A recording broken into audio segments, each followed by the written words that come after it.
నిన్నటి దినాన్న ఉదయం ప్రభు అయిన యేసుక్రీస్తు వారు ఎందుకు మరణించాల్సి వచ్చింది అన్నది చూసుకున్నాం. రాత్రికాల సమయంలో ప్రభు అయిన యేసుక్రీస్తు వారు 3వ దినాన పునరుద్ధానుడయ్యాడు. మన దేవుడు పునరుద్ధానుడైన ప్రభు అయిన యేసుక్రీస్తు వారు. పునరుద్ధానం అన్నది ప్రపంచానికి అర్థం కానటువంటి విషయం. మనకు అర్థమైతే మన జీవితంలో ప్రతి అంశం అన్నది సంస్కరించబడుతుంది అన్నది రాత్రి చూసుకున్నాం. యేసు ప్రభు తాను పునరుద్ధానుడు అయ్యాడు అని ఆయన దేవదూతల చేత చెప్పించాడు, స్త్రీల చేత సమాచారాన్ని పంపించాడు. చివరికి తానే వచ్చి వారిని ఒప్పించాల్సిన పరిస్థితి. ఎందుకంటే మనిషి చనిపోవడం మనకి పరిచయమే, కానీ మనిషి మృతుడుగా ఉండి తిరిగి బ్రతకడం, మహిమా శరీరాన్ని ధరించడం అన్నది చరిత్ర అంతవరకు ఇప్పటి వరకు చూడలేదు, ఒక యేసు ప్రభు విషయంలో తప్ప.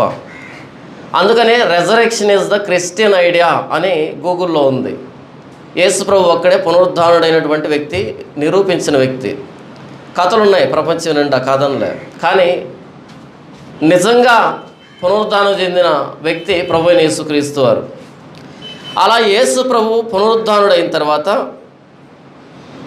16వ అధ్యాయము 14వ వచనం నుంచి పిమ్మట 11 మంది శిష్యులు భోజనమును కూర్చున్నప్పుడు ఆయన వారికి ప్రత్యక్షమై తాను లేచిన తరువాత తన్ను చూచిన వారి మాట నమ్మునందున వారి అపనమ్మిక నిమిత్తమును హృదయ కాఠిన్యము నిమిత్తమును వారిని గద్దించెను. యేసు ప్రభు వారిని గద్దిస్తున్నాడు. ఎందుకు నమ్మలేకపోయారు, నేను ముందే చెప్పాను కదా అని గద్దించాడు. ఆయన గద్దించి ఇప్పుడు ఒక ఆజ్ఞ జారీ చేస్తున్నాడు వారితో. ఎప్పుడు నేను తిరిగి లేచాను అని వారికి నిర్ధారణ జరిగిన తర్వాత, చేసిన తర్వాత ఇప్పుడు ప్రభు అయిన యేసుక్రీస్తు వారు ఒక ఆజ్ఞ జారీ చేస్తున్నాడు. 15వ వచనం, మరియు మీరు సర్వలోకమునకు వెళ్ళి సర్వ సృష్టికి సువార్త ప్రకటించుడి.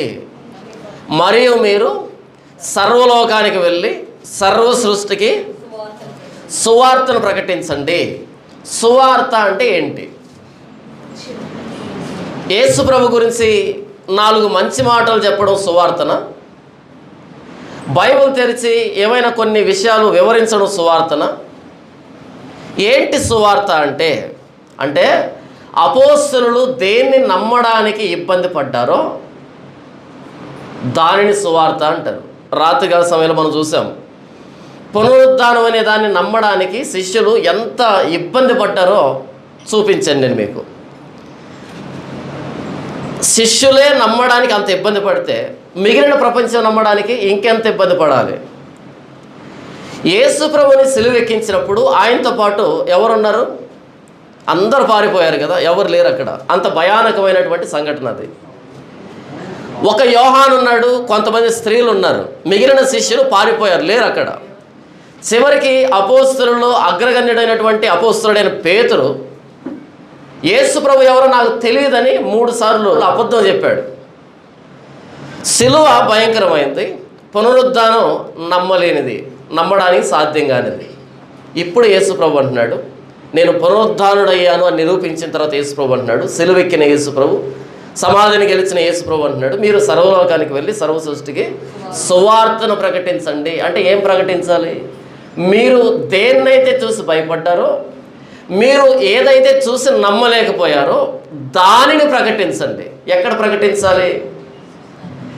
సర్వలోకంలో ప్రకటించాలి, సర్వ సృష్టికి ప్రకటించాలి. ప్రపంచంలో ప్రతి ప్రాంతంలో మానవుడు అని పిలువబడిన వ్యక్తి ఎక్కడ ఉన్నా సరే ఆ వ్యక్తికి ఈ విషయం అర్థం కావాలి. ఏ విషయం?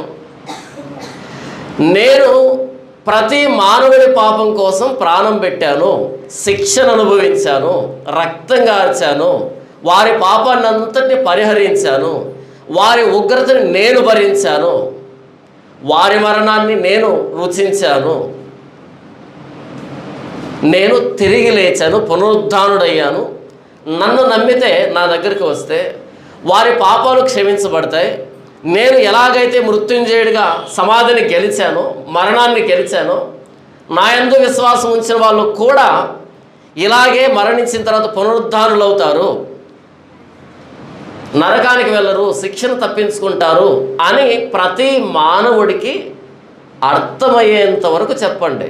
అపోస్తలులు 3.5 సంవత్సరం ఆయనతో పాటు తిరిగి చూసి నమ్మలేకపోయిన విషయాన్ని అలా వారి చేత నమ్మించి నిర్ధారణ గావించి వారినే ప్రపంచాన్ని పంపించి మీరు చెప్పండి, మీరైతే బాగా చెప్పగలుగుతారు. ఎందుకని? మీరు చూశారు కాబట్టి, నిర్ధారణ జరిగింది కాబట్టి. ఇప్పుడు మీరు వెళ్ళి సర్వ ప్రపంచానికి సువార్తను ప్రకటించండి. ప్రభువైన యేసుక్రీస్తు వారు నా పాపాల కోసం శిక్ష అనుభవించాడు అనేకంటే గొప్ప సమాచారం ఏముంది ఒక పాపకి? ప్రభువైన యేసుక్రీస్తు వారు మరణాన్ని గెలిచాడు అనేదానికంటే గొప్ప సమాచారం ఏముంది మరణించే వ్యక్తికి? మరణానికి లోనైన వ్యక్తికి యేసు ప్రభు మరణాన్ని చంపాడు అనే విషయం కంటే గొప్ప సమాచారం ఏదైనా ఉంటుందా? మీరు సర్వలోకానికి వెళ్ళి సర్వ సృష్టికి సువార్తను ప్రకటించండి. సువార్త అంటే శుభవార్త, మంచి వార్త. ఒక నిరుద్యోగి ఉన్నాడు అనుకోండి, ఆ వ్యక్తికి గవర్నమెంట్ 1,00,000 పోస్టులు రిలీజ్ చేసింది అనగానే అదో శుభవార్త.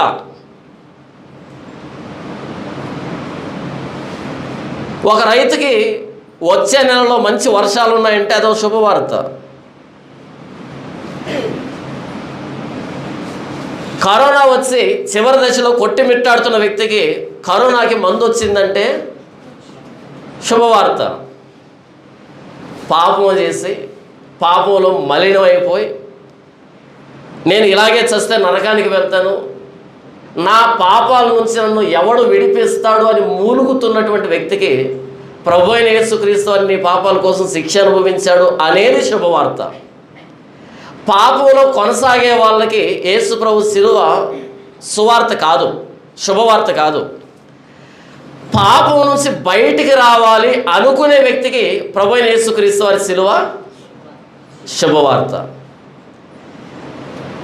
యేసు ప్రభు శిలువ పాపంలో కొనసాగే వాళ్ళకి దుర్వార్త, భరించలేని వార్త.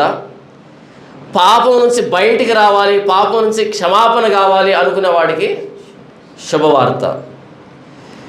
మీరు సర్వలోకమునకు వెళ్ళి సర్వ సృష్టికి సువార్తను ప్రకటించండి. ఒకానొక రోజు నాకు ఒక ఫోన్ వచ్చింది. అంటే మన చర్చికి కొంత దూరంలో ఒక ఊరు అది. ఆయన అనారోగ్యంతో ఉన్నాడు, బహుశా క్యాన్సర్. ఆయనకి క్యాన్సర్తో పాటు చాలా అనారోగ్య సమస్యలు ఉన్నాయి. కనీసం అంటే ఒక 15 ఆపరేషన్ జరిగాయి ఆయన శరీరం మీద. కనీసం అంటే చాలా యాతన పడుతున్నాడు. ఒక రోగం పోతే ఇంకో రోగం, ఒక సమస్య పోతే ఇంకో సమస్య, చాలా ఇబ్బంది పడుతున్నాడు. అలాంటి సందర్భంలో నాకు ఫోన్ వచ్చింది, పాస్టర్ గారు నా కోసం ప్రార్థన చేయాలి మీరు. ఏమైంది చెప్పండి అంటే, ఆయన సమస్యలు చెప్పడం ప్రారంభిస్తే నేను తిరిగి ఏం చెప్పాలో నాకు తెలియలే. తిరిగి ఏం చెప్పాలో నాకు అర్థం కాలే. ఆయన చెబుతున్నాడు, నేను వింటున్నా, అంతే. అంతా చెబుతాడు, చివరిలో ప్రార్థన చేసి ప్రభువా సహాయం చేయనైనా అని తిరిగి ఇంటికి వచ్చేస్తాను. మరలా కొద్ది కాలానికి వెళ్తాను ఆయన దగ్గరికి. నేనేం మాట్లాడేది ఏముండదు, ఎందుకంటే ఆయన స్థితిని చూసి నా దగ్గర ఏమి లేదు చెప్పడానికి. నేను వింటూ ఉంటాను, ఆయన చెబుతూ ఉంటాడు. అంతా అయిపోయిన తర్వాత ప్రార్థన చేసి రావడం. ఇంట్లో చెప్పాను, ఇంట్లో కూడా ప్రార్థన చేస్తున్నారు ఆయన కోసం, ఆయన బాగా కావాలని. తర్వాత వేరే ప్రాంతాల్లో ఉన్నటువంటి పాస్టర్లు ఫోన్ చేశాను, అన్న పలానా వ్యక్తి చాలా సీరియస్గా ఉంది, ఆయనకు బాగా అయితే ఆయన యేసు ప్రభువుని నమ్ముతాడంట అనేటట్టుగా ఫోన్ చేసి చెప్పాను. చెబితే వాళ్ళు ప్రార్థన చేయడం ప్రారంభించారు. వీడియో కాల్ చేయించి వీడియో కాల్లో వాళ్ళు అక్కడి నుంచి ప్రార్థన చేస్తున్నారు, ఇంట్లో ప్రార్థన చేస్తున్నారు, సంఘంలో ప్రార్థన చేస్తున్నారు. నేను ప్రార్థనలు కూర్చున్న ప్రతిసారి ప్రభువా ఆ వ్యక్తిని సహాయం చేయండి. 15 ఆపరేషన్లు మినిమం. ఆయన పరిస్థితి వర్ణనాతీతం, వర్ణించలేవు. ఇలా ఆయన బాగా కావాలని ప్రార్థన చేసేవాడిని. ఏ రోజు సువార్త చెప్పలే. ఎందుకంటే ఆయన చూస్తే ఇంకో విషయం మాట్లాడడానికి నాకు అవకాశం లేదు. ఎందుకంటే ఆ పరిస్థితిలో ఉన్నాడు ఆ వ్యక్తి. ఆయన అలా మాట్లాడుతూ ఒకానొక సందర్భంలో, అంటే ప్రారంభంలోనే, సార్ నేను ఎవరికి ఏ అపకారం చేయలేదు సార్, ఎవరికి ఏ అన్యాయం చేయలేదు సార్, ఏ పాపం చేసినాను కాదు సార్, నేను 10 మందికి మంచి చేసినాను సార్, నాకే ఎందుకు సార్ ఇలా అన్నాడు. నాకు గుండె కరిగిపోయింది. ఇంత మంచోడికి ఇంత సమస్య ఎందుకు వచ్చింది? నా గురించి అడగండి సార్, మీరు చుట్టుపక్కల చెప్తారు. ఎవరికి ఏ రోజు అన్యాయం చేయలేదు సార్.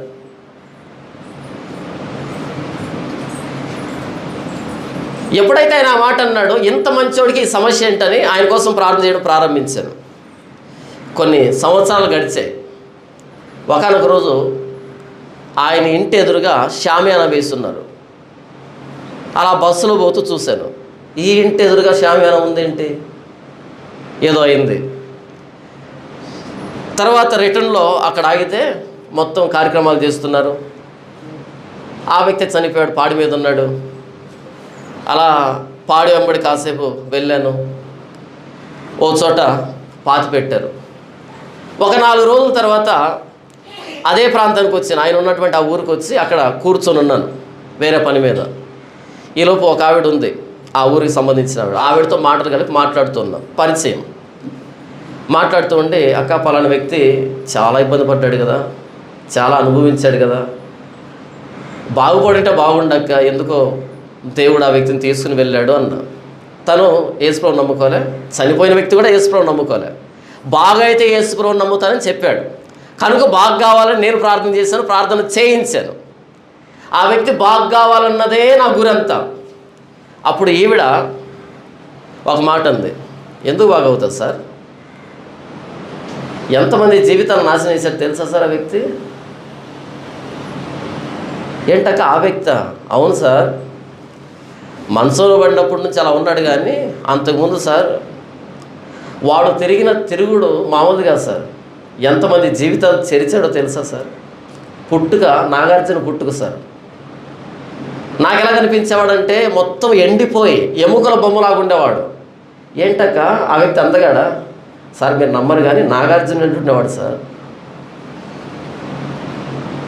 మొత్తం దేశాలు తిరిగాడు సార్, చాలామంది జీవితాలు నాశనం చేశాడు సార్. ఎంతమంది సార్ ఆ వ్యక్తి చేత మోసపోయింది అనగానే ఒక్కసారి గుండెల్లో బల్లెం దిగబడినంత పని అయింది.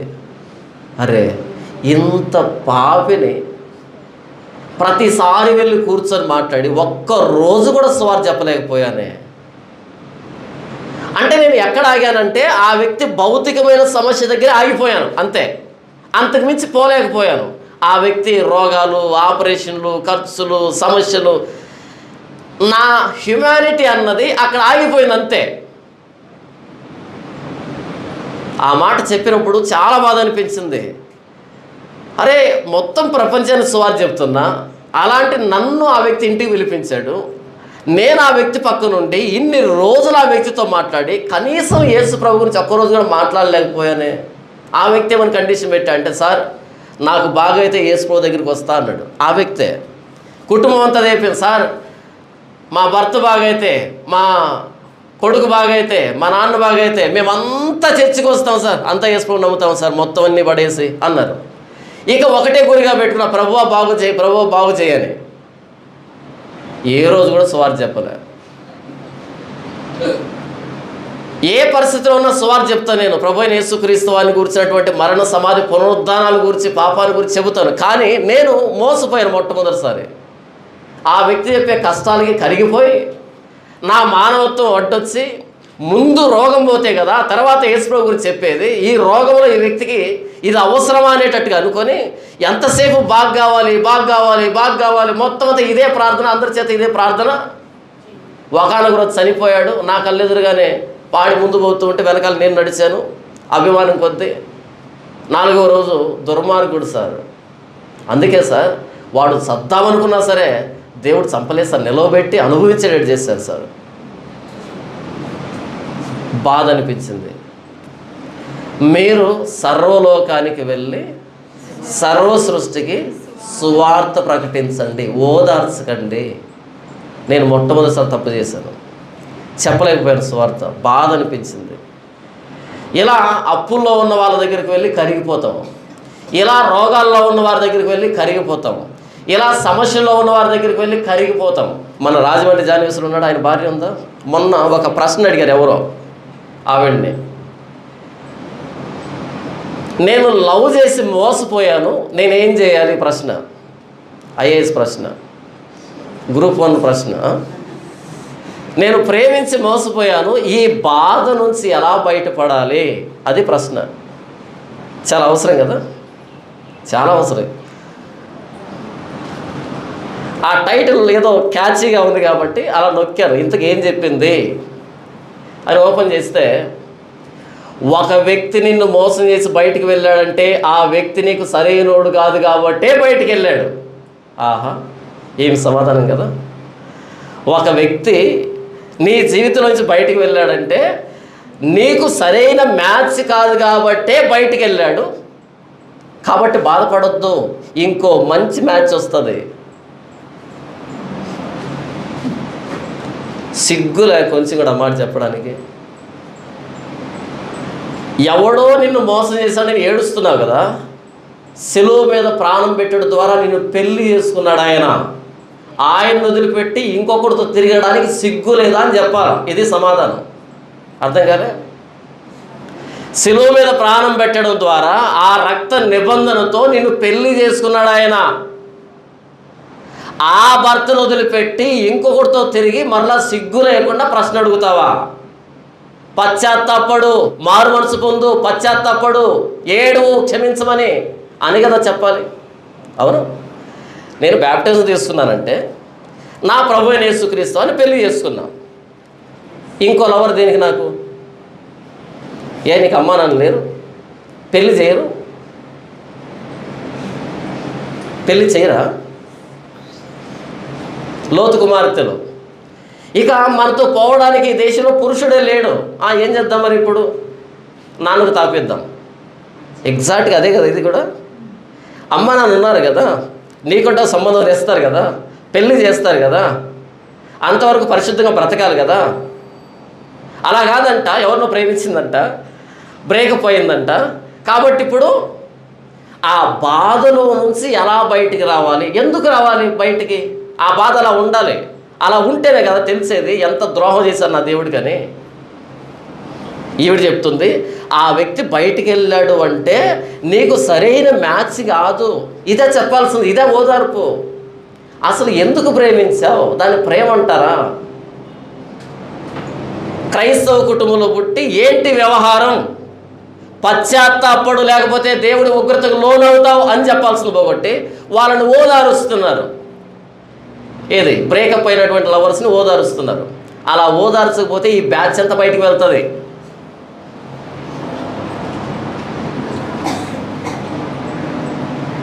బయట వాళ్ళకి ఎలాంటి వ్యవహారాలు ఉన్నాయంటే మంచిది, సంతోషం. మనం వాళ్ళని ఏమి అనకూడదు. వాళ్ళు ట్రెండ్ ఫాలో అవుతూ ఉంటారు, మనం ట్రెండ్ ఫాలో అవ్వం. 2000 years బ్యాక్ బ్రతుకుతూ ఉంటాం మనం, ఇప్పుడు బ్రతకం. మనం 2000 years బ్యాక్ వెళ్ళి అక్కడ ప్రభువైన యేసుక్రీస్తు వారు అంటే ఆయన పాదాల దగ్గర కూర్చొని బ్రతుకుతూ ఉంటాం. అంత వెనకాల ఉంటాం మనం ఈ ప్రపంచానికి. ప్రపంచంతో పోటీ పడి వాళ్ళకంటే ముందు వెళ్ళిపోయి బ్రేకప్ అయిపోయి ఈ బ్రేకప్ బాధలో ఎలా బయటపడాలి? నేనేం చెప్తున్నాను అంటే, సువార్త అంటే ప్రభువైన యేసుక్రీస్తు వారు శిలువలో ప్రాణం పెట్టాడు, ఆయన తిరిగి లేచాడు. ఆయన దగ్గరికి వచ్చే పశ్చాత్తాపడడం ద్వారా నీ పాపాలు క్షమించబడతాయి. ఆయన రక్తంలో కడగబడడం ద్వారా నీ పాపాలు క్షమించబడతాయి. అప్పులతో ఉన్నవాడికి ఒక సువార్త, రోగంతో ఉన్నవాడికి ఒక సువార్త, బ్రేకప్ అయిన వాళ్ళకి ఒక సువార్త, జాబ్ లేని వాళ్ళకి ఒక సువార్త, ఇలా ఏమీ లేదు. ప్రతి మానవుడికి ఇదే చెప్పాలి. మీరు సర్వలోకానికి వెళ్ళి సర్వ సృష్టికి ఇదే చెప్పండి. ఏది? మరణ సమాధి పునరుద్ధానాల గురించి చెప్పండి అని యేసుప్రభువు మాట్లాడాడు. ఈరోజు వ్యక్తిని బట్టి సువార్త మారిపోతుంది. ఏ వ్యక్తి దగ్గరికి వెళ్తే ఆ సువార్త. మనం వెళ్తున్న వ్యక్తులు ఎవరు? వారిని ఎలా ఓదార్చాలి? యేసుప్రభువు సువార్తని వాళ్ళకు అనుకూలంగా మలుస్తూ ఉన్నాం. అపోస్తలులకి యేసుప్రభు ఇలా చెప్పలేరు. ప్రతి మానవుడి దగ్గరికి వెళ్ళి, వాడు చచ్చిపోయే పరిస్థితిలో ఉన్నా, వాడు చిన్నవాడైనా పెద్దవాడైనా ముసలివాడైనా వయసులో ఉన్న, చదువుకున్నా చదువుకోకపోయినా, స్త్రీ అయినా పురుషుడైనా ఉద్యోగం ఉన్నా లేకపోయినా, అప్పులతో ఉన్న, రోగంతో ఉన్న, ఏదైనా సరే ఒకటే మాట, ప్రభువైన యేసుక్రీస్తు నీ పాపాల కోసం ప్రాణం పెట్టాడు అంటే ఫస్ట్ ఆ వ్యక్తి పాపి అనేది లేఖనాల ద్వారా నిరూపించాలి. మనమంతా పాపులమే, నీతిమంతులు లేడు ఒక్కడో లేడు, పాపంలో పుట్టిన వాళ్ళమే, పాపంలోనే మన తల్లి మనల్ని గర్భం ధరించింది. నా యందు అనగా నా శరీరమందు మంచిది ఏది నివసింపదని నేను ఎరుగుదును అని పౌలు అంటాడు కదా. అయ్యో,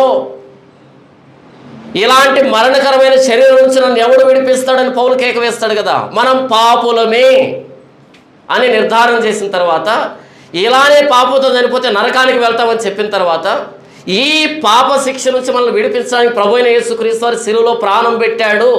ఆయన రక్తంలో కడగబడడం ద్వారానే మనం పాపాల నుంచి విడుదల పొందుతాం. పశ్చాత్తాపం ద్వారా ప్రభువైన యేసుక్రీస్తు వారి త్యాగాన్ని అంగీకరించాలి. ఆయన శిలువ మీద ప్రాణం పెట్టడం మాత్రమే కాదు, మూడవ దినాన మరణాన్ని గెలిచినటువంటి దేవుడు ఆయన, మృత్యుంజయుడు ఆయన, సర్వసృష్టికర్త ఆయన, దేవాదేవుడు మానవాకారంలో వచ్చాడు, మన కోసం ప్రాణం పెట్టాడు. ఆయన ప్రాణత్యాగాన్ని అంగీకరించాలి అని ప్రతి మానవుడికి చెప్పాలి, అర్థమయ్యేంత వరకు చెప్పాలి. అందుకని అపోస్తలులకి అర్థమయ్యేంత వరకు యేసు ప్రభు బోధించి, వారిని గద్దించి, వారి అపనమ్మికను గద్దించి, హృదయ కాఠిన్యాన్ని గద్దించి ఇప్పుడు ఆజ్ఞ జారీ చేస్తున్నాడు, వెళ్ళి సర్వలోకానికి, సర్వ సృష్టికి సువార్త చెప్పండి.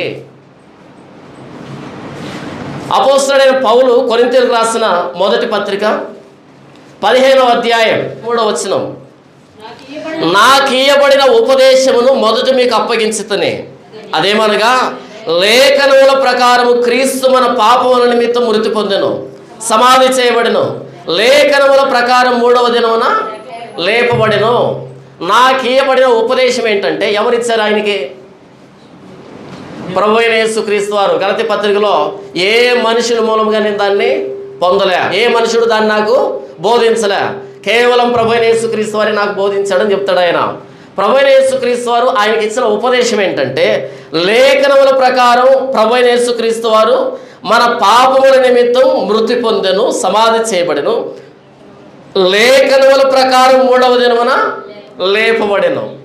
యేసు ప్రభు చనిపోవడానికి లేఖనాలు ఉన్నాయి, ఆయన తిరిగి లేవడానికి లేఖనాలు ఉన్నాయి, ఆయన చనిపోవలసిన అవసరతకి లేఖనాలు ఉన్నాయి.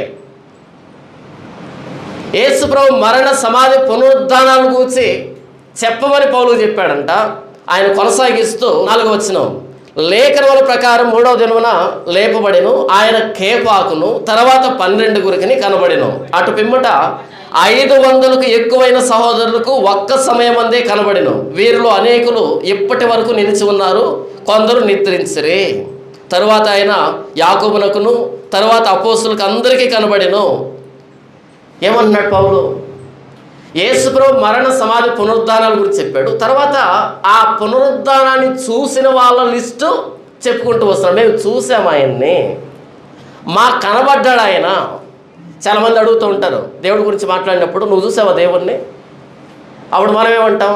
చూడలేదంటాం. కానీ అపోస్తలుడైన పౌలు దగ్గరికి వెళ్తే నువ్వు చూసావా అంటే ఎస్ నేను చూశాను.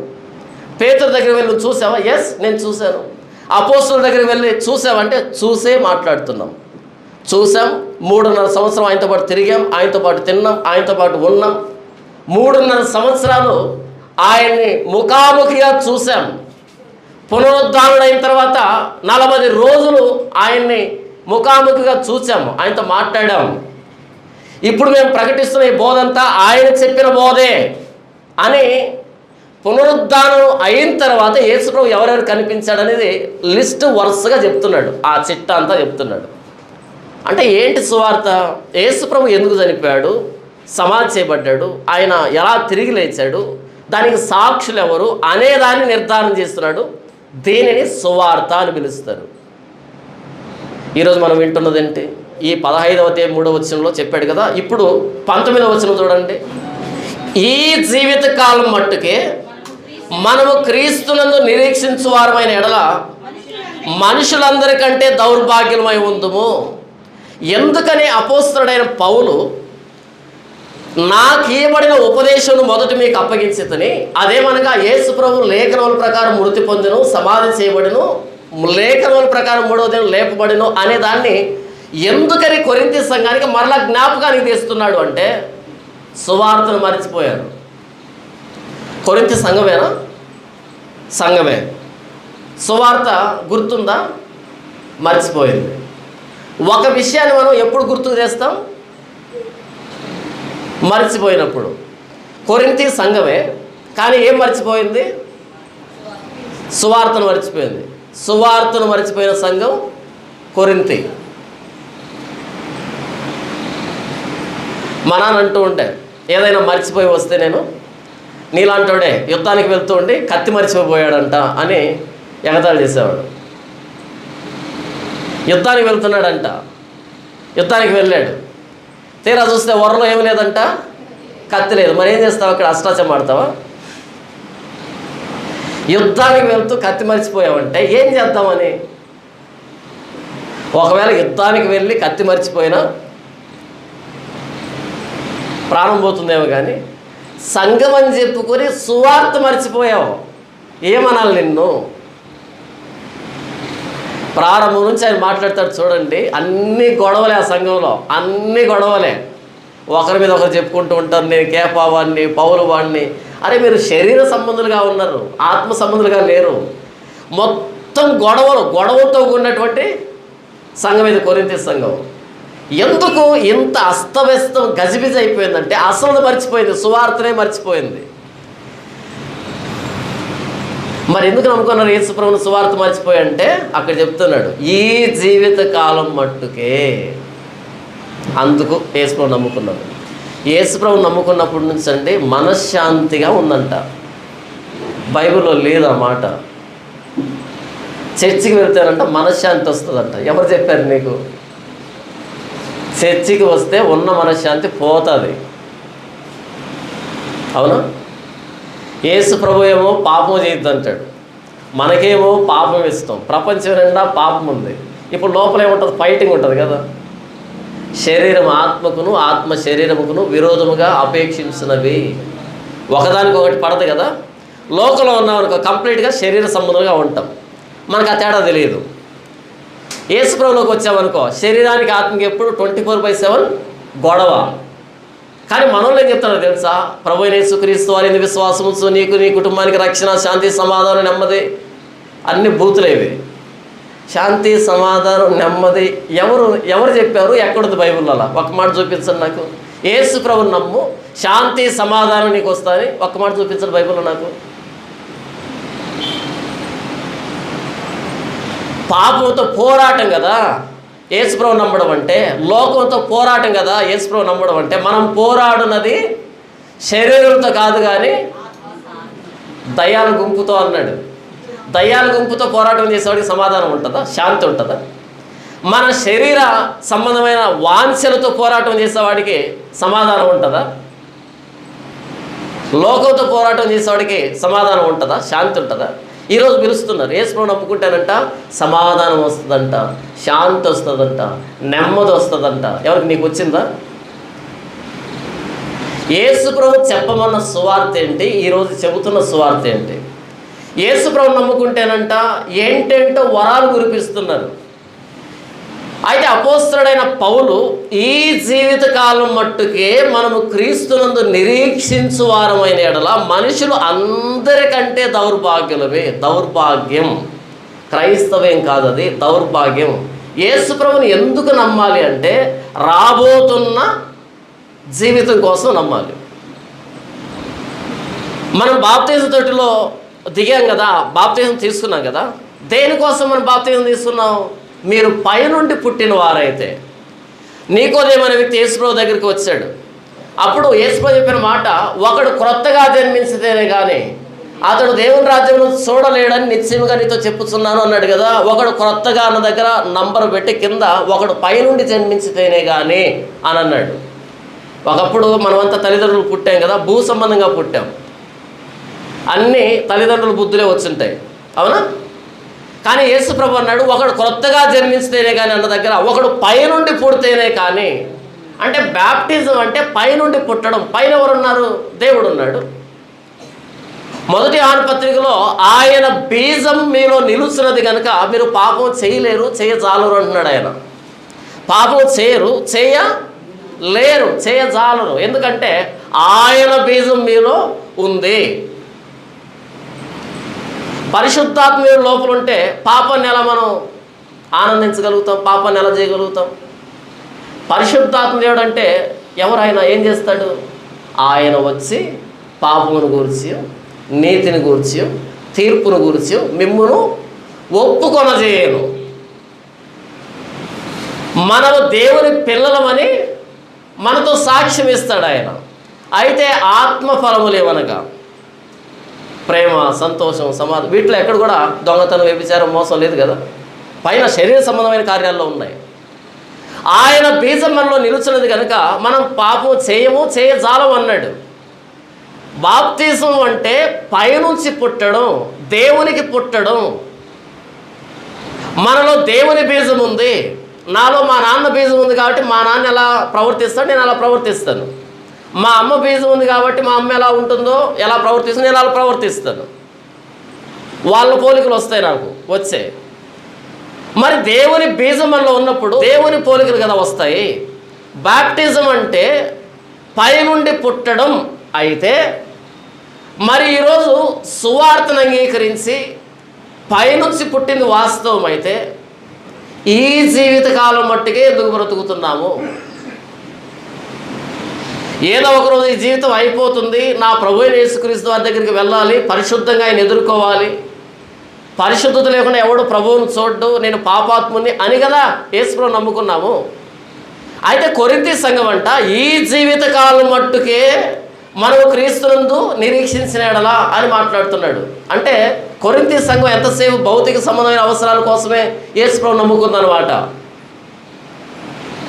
చూడండి 12వ వచనం, క్రీస్తు మృతుల్లో నుండి లేపబడి ఉన్నాడని ప్రకటించబడుచుండగా మీలో కొందరు మృతుల పునరుద్ధానం లేదని ఎట్లు చెప్పుచున్నారు.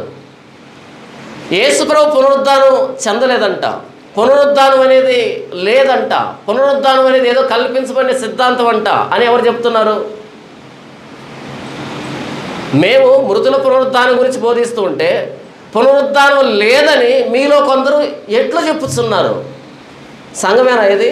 సంఘమే. ఎప్పటి సంఘం? అపోస్తలుడైన పౌలు బ్రతికి ఉండగా సంఘమేదే. అపోస్తలుడు బ్రతికి ఉండగా సంఘమేదే.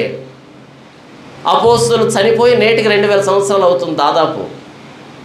మరి ఇప్పుడు సంఘం ఎలా ఉంటుంది? సంఘం కాదు, సంఘాలు ఎలాగుంటాయి?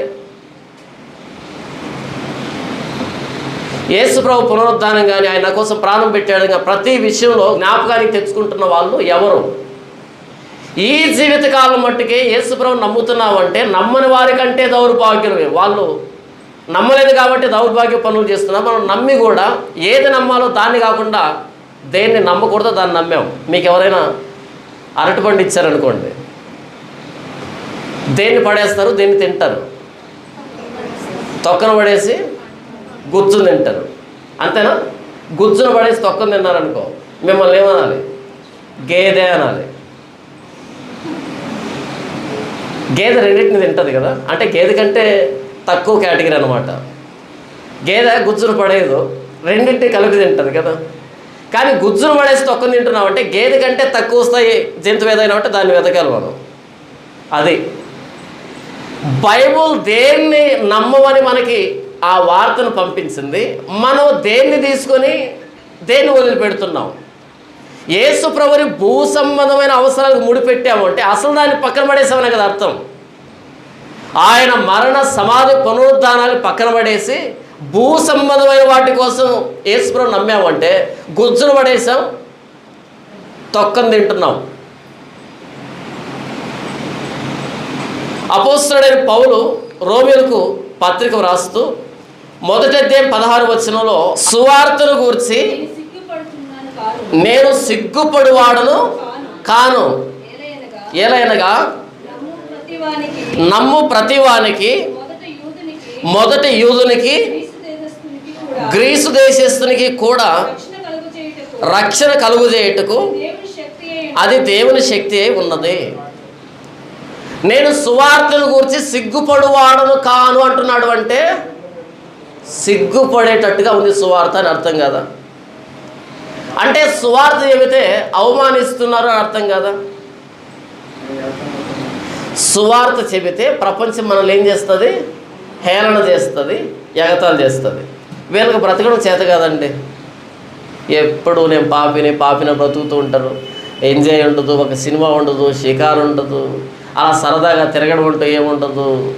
సినిమా చూడరు, సీరియల్ చూడరు, ఒకరితో వెళ్ళి ఆడుకోరు, ఎప్పుడు ప్రార్థన అంటారు, వాక్యం అంటారు, దేవుడు అంటారు, పాపం అంటారు. వీళ్ళకి బ్రతకడం చేత కాదండి.